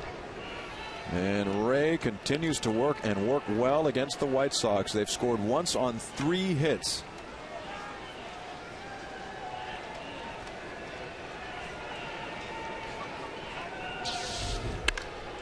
Ramirez hits it to right field. Playable for Rios. And Darren, who would have thought that these two clubs, the Blue Jays the best offensive team in the American League this year. The White Sox, a team who led all of Major League Baseball last year in home runs, would be playing in the 8th inning in a 1-0 game. Well, last night the Jays had that offensive outburst in the top of the 4th, scored 8 runs, but today weren't able to. Colon pitched pretty well. Don't know what happened to him. Only lasted 5 innings, but he was doing very well. And then the combination of Dotel and Matt Thornton. Big pitch by Matt Thornton last in the bottom of the 7th there, getting Aaron Hill out, 3-2. I've been impressed with Robert Ray. Haven't seen him pitch live. I've got a note to myself, good movement on the fastball. Similar to Roy Halladay, where he cuts the fastball into lefties, sinks it away. And then occasionally he'll try to use that front door fastball on left-handed batters where he'll try to use bring the 2-seamer back in over the inside part of the plate. And an occasional breaking ball. Not very many. Haven't seen the big breaker. Just little sinking, cutting fastballs, little slider. That's pretty much it. But around the plate.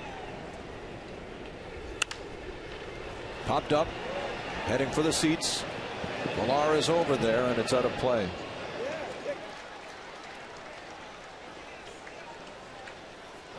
Out of the Blue Jay bullpen, Jason Frazier is throwing. You know, yesterday the Blue Jays activated Ricky Romero and then optioned him to AAA Las Vegas. So the interesting thing that's occurring right now is that the pitchers who were on the disabled list are now healthy and ready to come back. But the Jays have decided to stick with those who are here and now.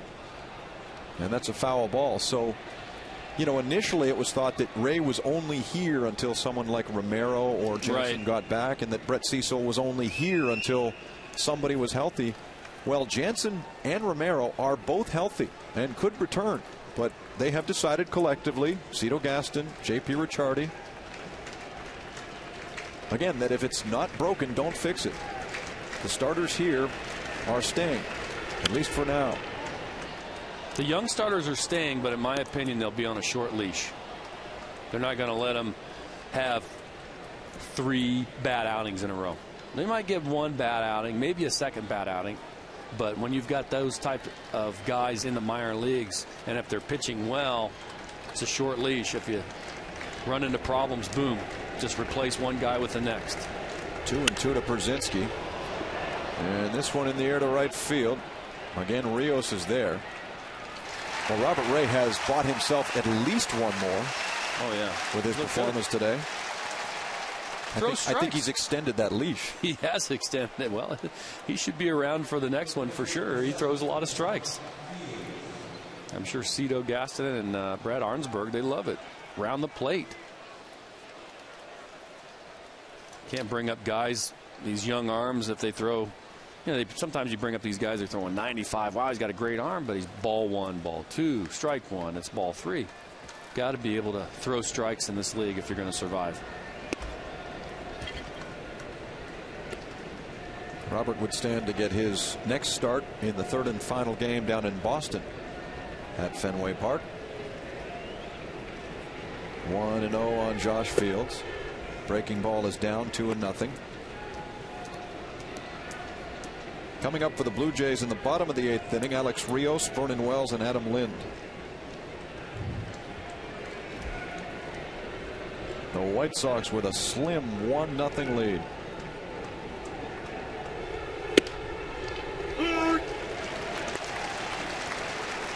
Robert Ray has done today exactly what the Blue Jays hoped he would do. Keep them in the ball game, give them a chance to win. And on 2-1, he gets a foul back.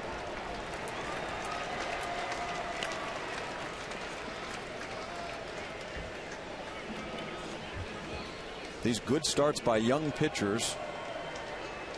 One of the reasons why the Blue Jays' longest losing streak all year long has been 2 games.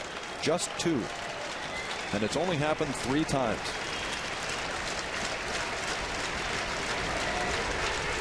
Swing and a miss, and he just struck out Josh Fields. What a day for Robert Ray.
Hardware and Home Hardware Building Center. Homeowners helping homeowners.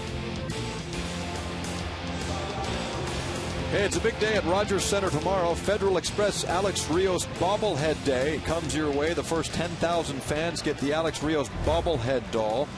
So make sure you pick up your tickets in advance. It should be a bit of a mad rush tomorrow afternoon here at Rogers Center. It is also Fan Photo Day, so maybe think about getting to the ballpark a little early. Here's Scott Linebrick, who's had a very good year statistically, just an 0.75 ERA in 12 games. He's allowed just one earned run in 12 innings. And his only real hiccup came against these Blue Jays when he lost on the 26th of April in Chicago. You can see his numbers: 12 innings pitched, 10 strikeouts, 11 hits. And 11 of his 12 outings have been scoreless. There's a scorcher, gloved by Getz, and he's got it on a line. Rios is gone.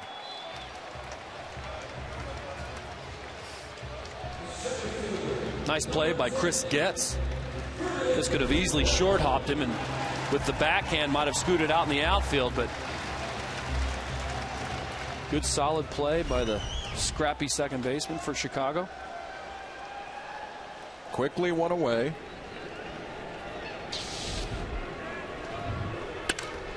And now Wells goes up the middle, another base hit. He's 2 for 3.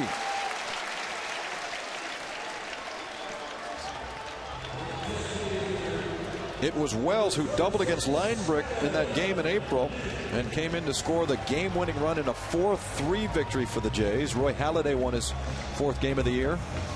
Linebrick took the loss, his only loss of the season. Here's the in-game box for the Blue Jays. Well, the Blue Jays have got a couple guys with multi-hit games today. 2 hits for Chavez, Wells, and 3, of course, for Marco Scudero, but no runs. Adam Lind is 0 for 3.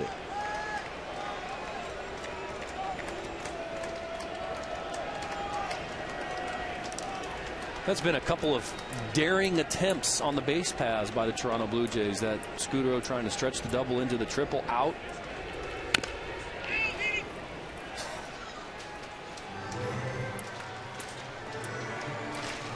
We saw Bautista in the second, single to center, and then try to get to second as well. So they've been aggressive.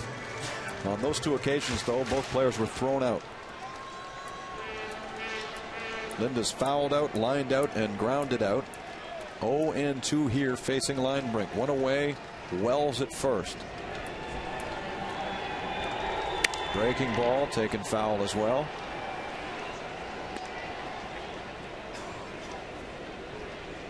Linebrick made his money and his name in San Diego.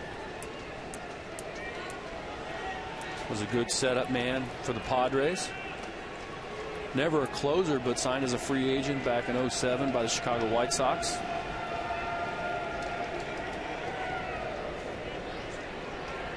The pitch to Lynn.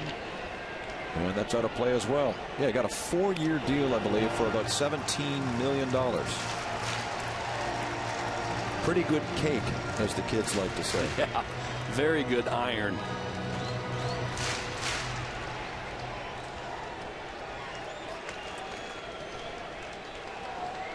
He's going to have to earn some of that iron right here. Got a pretty good hitter, and Adam Lind up there got him 0-2. Try to bury him with something. Vernon Wells. Got to keep an eye on him. Like I said, he's sneaky over there. You fall asleep on Vernon Wells, and he'll take second base. He stole on Dotel in the 6th. 1 foot on the carpet, and there goes Vernon. And he swipes another one, his 2nd steal of the day.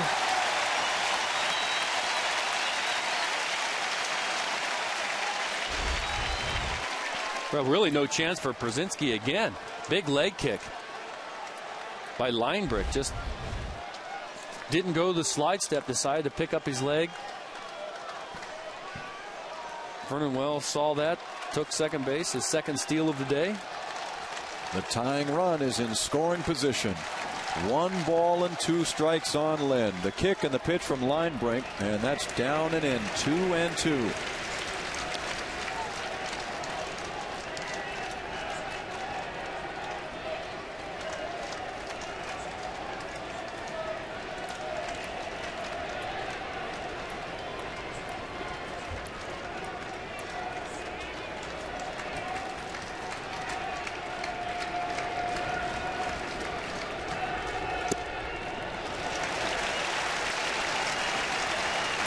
Adams seems to be a very disciplined hitter. He does. He doesn't chase a whole lot of slop. Really focused in on the balls that he can drive. Doesn't chase many pitches out of the strike zone.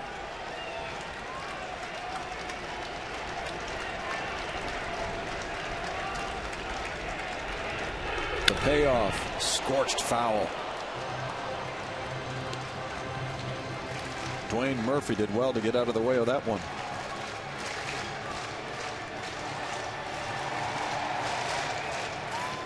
So 21,759 in attendance today. Trying to will on Adam Lind here. The Jays trail by 1. They've got Vernon Wells up there at second base. Scott Linebrink, a 3-2 count on Lind, and he throws back to second. Wells is back safely.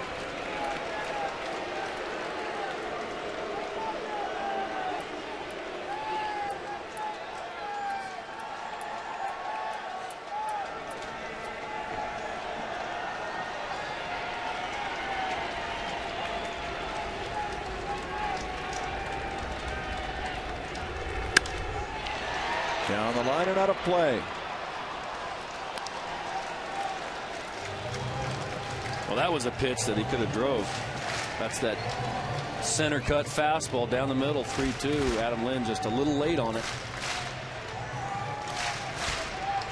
I doubt if Linebrick's going to throw another one in that spot.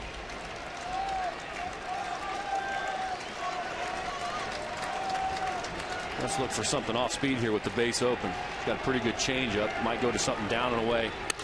Golf to right field, and this is trouble for Dye. It gets down, and this is a tie ball game. Adam Lind has done it again. He doubles in Wells, and we're tied at 1.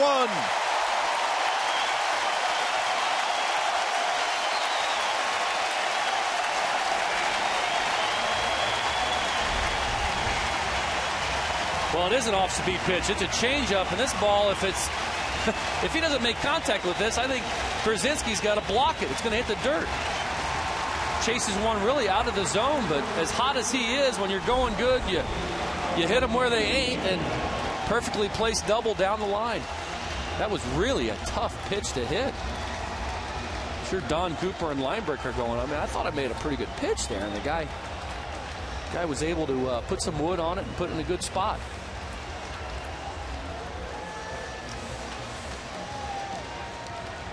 Well, little drama here in the bottom of the 8th inning, and here's hoping for some in Rimouski tonight. Game 2 of the MasterCard Memorial Cup. Peter Labardius and Sam Cosentino are standing by with Drummondville against Windsor. So that comes up at 4:30 Eastern Time, 1:30 Pacific. We'll have the Memorial Cup all week from Rimouski. Right now, though, the Blue Jays and White Sox are deadlocked at 1. Jose Bautista, and that bounces away from Brzezinski, and off to third goes Lind. A huge break for the Blue Jays now.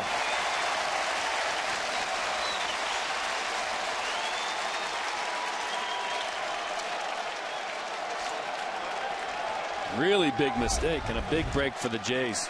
Breaking ball that gets away from Linebrink. Brzezinski tries to do what he can to keep it in front of him, but it's just a tough pitch to block. That ball was 50 feet, biting down hard. Now you've got a great opportunity. 1-1 as that slashed foul.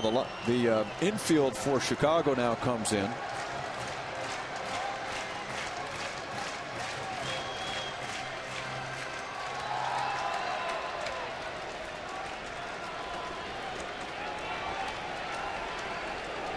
Here's Linebrink. And there's a base hit. The Blue Jays lead this one.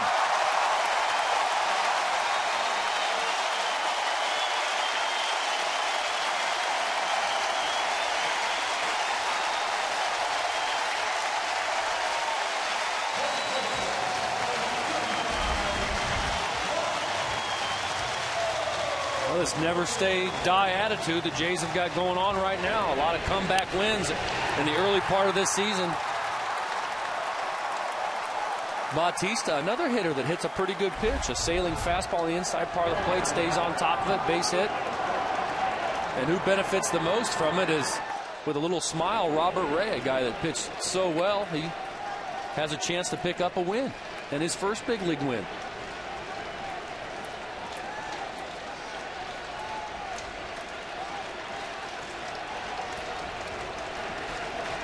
Well, the fans here are hoping for more. Bautista checked at first by Linebrink. There's the closer, Scott Downs, up and warming.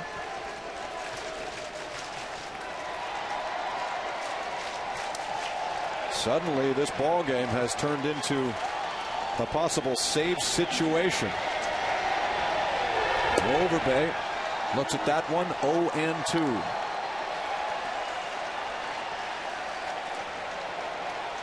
For the White Sox in the 9th inning, scheduled the 9-1-2 hitters. So Brent Lillibridge, the number 9 hitter, would lead off. This half of the 8th is not finished, though. 0-2, and that's skied and out of play by Overbay. Some late heroics here. First by Vernon Wells, then by Lind, now by Bautista. In a game pitched brilliantly by Robert Ray. But when he walked off the field in the middle of this inning, he was trailing 1-0. That has changed now. Bautista goes. The pitch is outside. The throw is late, and he's stolen second.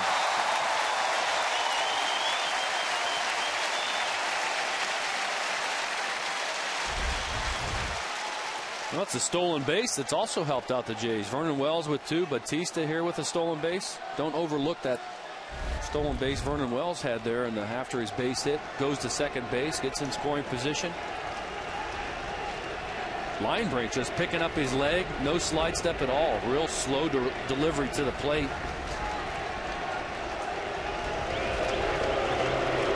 While we have a moment, this copyrighted telecast is presented by authority of Rogers Blue Jays Baseball Partnership and may not be reproduced or retransmitted in any form, and the accounts and descriptions of this game may not be disseminated without the express written consent of Rogers Blue Jays Baseball Partnership.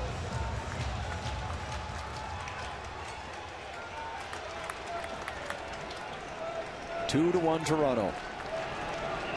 Overbay the hitter, Bautista at second. The pitch from Podsednik, hit in the air, and the ball twists out of play.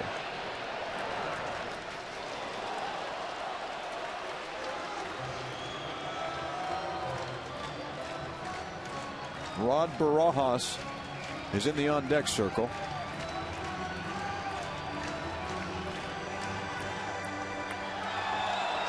That's the second time the Jays have gotten to Linebrink.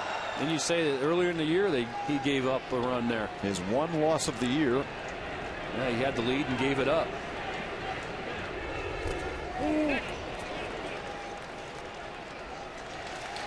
No go from Overbay, so it's 2-2. That day in Chicago, it was Scott Rowland with a single that scored Wells in an eventual 4-3 win off Linebrink. That's one way to get it done. Blocks that one with his throat.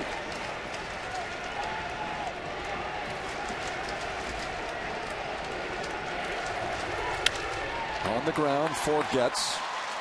Overbay grounds out, but Bautista gets to third.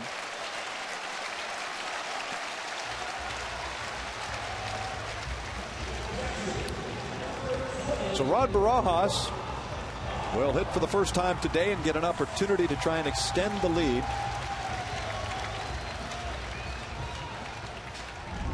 He got the day off and watched as Raul Chavez caught a brilliant game from Robert Ray and offensively contributed a pair of hits.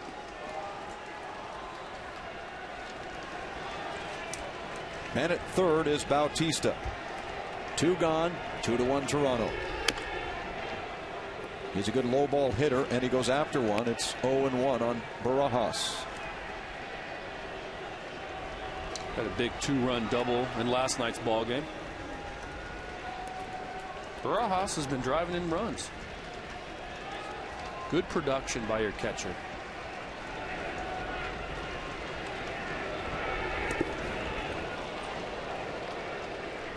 He's having a good enough year that if Barajas was playing for the White Sox right now, he'd be tied for the team lead in RBIs with 22.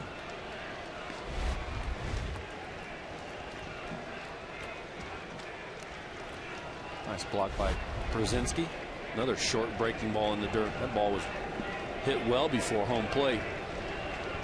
His last 14 games, 347 and 6 doubles.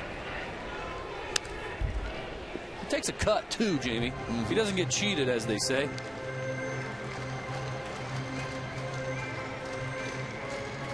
He's so much like Matt Stairs in that respect. After Barajas has followed through, you practically have to put him back in his shoes. He's fun to watch.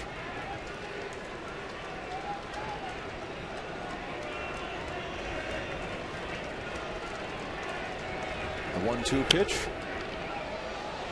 And that's a souvenir.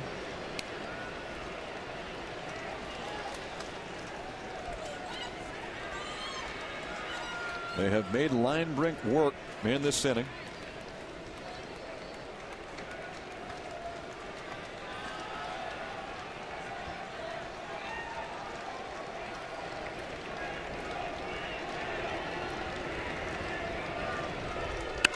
Breaking ball yanked foul. This 8th inning began with Rios lining out to the second baseman Getz. Vernon Wells singled up the middle on the first pitch he saw from Linebrink.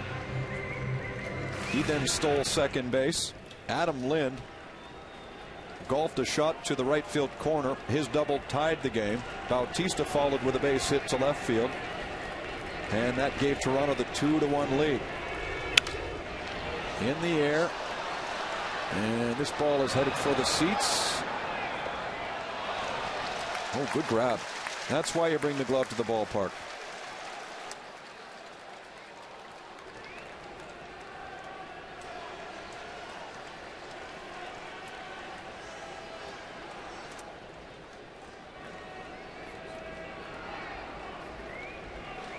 Six pitches in the at-bat. 5 of them have been fouled away.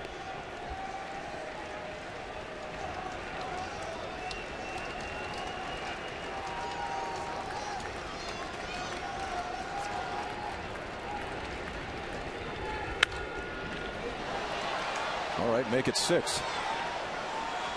Because that too is a souvenir.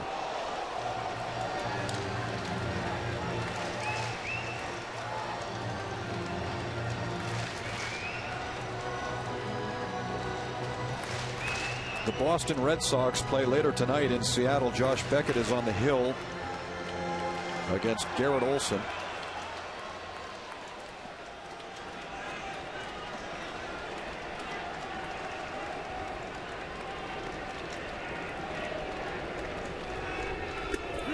Swing and a miss, and so Barajas strikes out after a lengthy battle.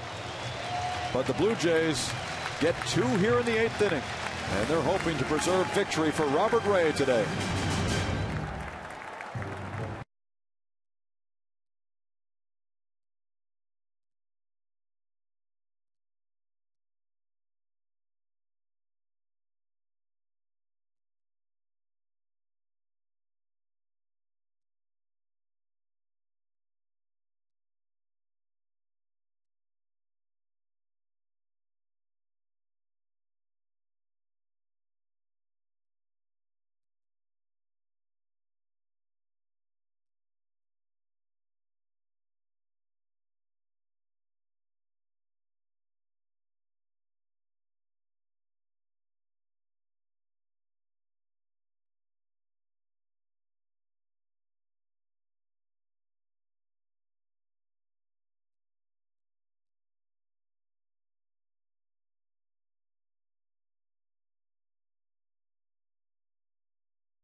Provided by StatsInc.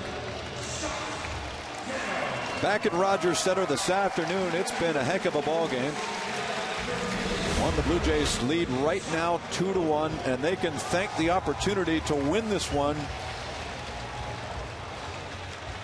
They can thank Robert Ray. He has been spectacular today. 8 solid innings, 3 hits, 3 strikeouts, 1 walk, only 91 pitches. We saw a lot of good movement on his fastball by Robert Ray today. He's going to give away to Scotty Downs. Here we go. Scott Downs get a chance to save a ball game. 2 ERA, 16 games. He's perfect in save opportunities, 3 for 3. Only 13 hits and 17 1/3 innings pitched with 21 strikeouts. Pinch hitter is Jason Nix. He hits for the number 9 man, Brent Lillibridge.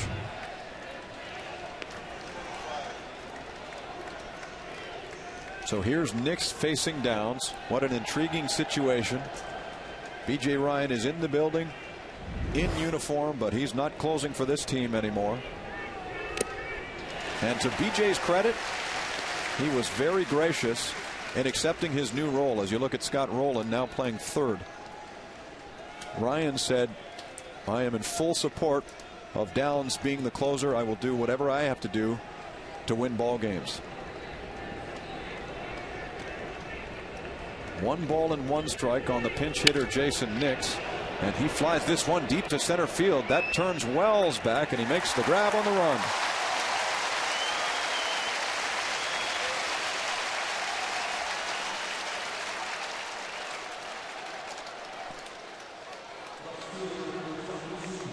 So Scott Podsednik comes back up, and you saw the line on Robert Ray, just 1 measly walk in 8 innings, and it just happens that that 1 walk was Podsednik's in the first, and he came around to score. Leadoff guy walks, comes around to score, and that's it.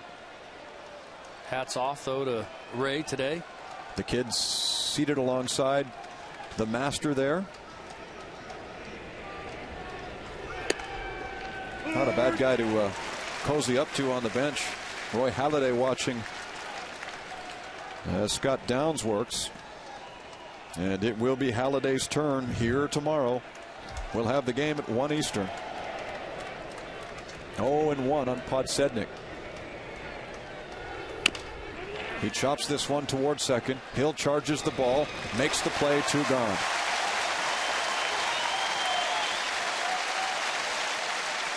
The 1-2 hitters for the White Sox this year have been a sore point, as they have combined to begin this game with a .217 batting average, dead last in the American League. A .288 on base percentage, dead last in the American League. And so Wilson Betameet then will pinch hit for Chris Getz, just to see if he can do something here in the 9th inning against Downs.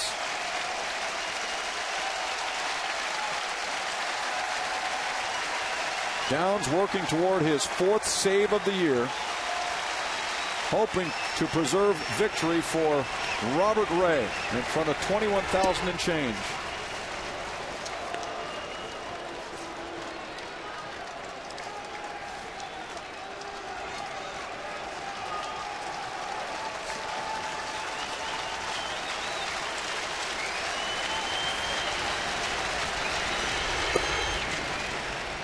Two and 0.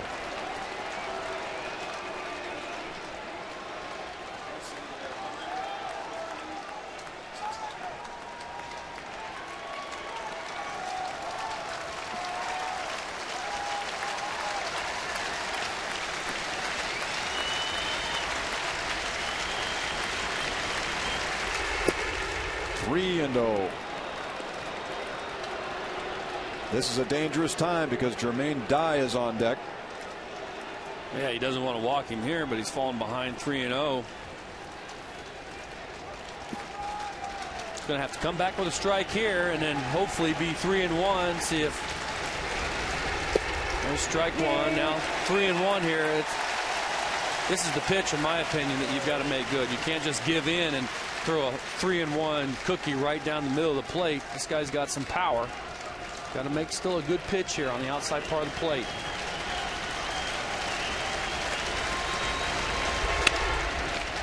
To the right side, taken by Overbay, and that's the ball game.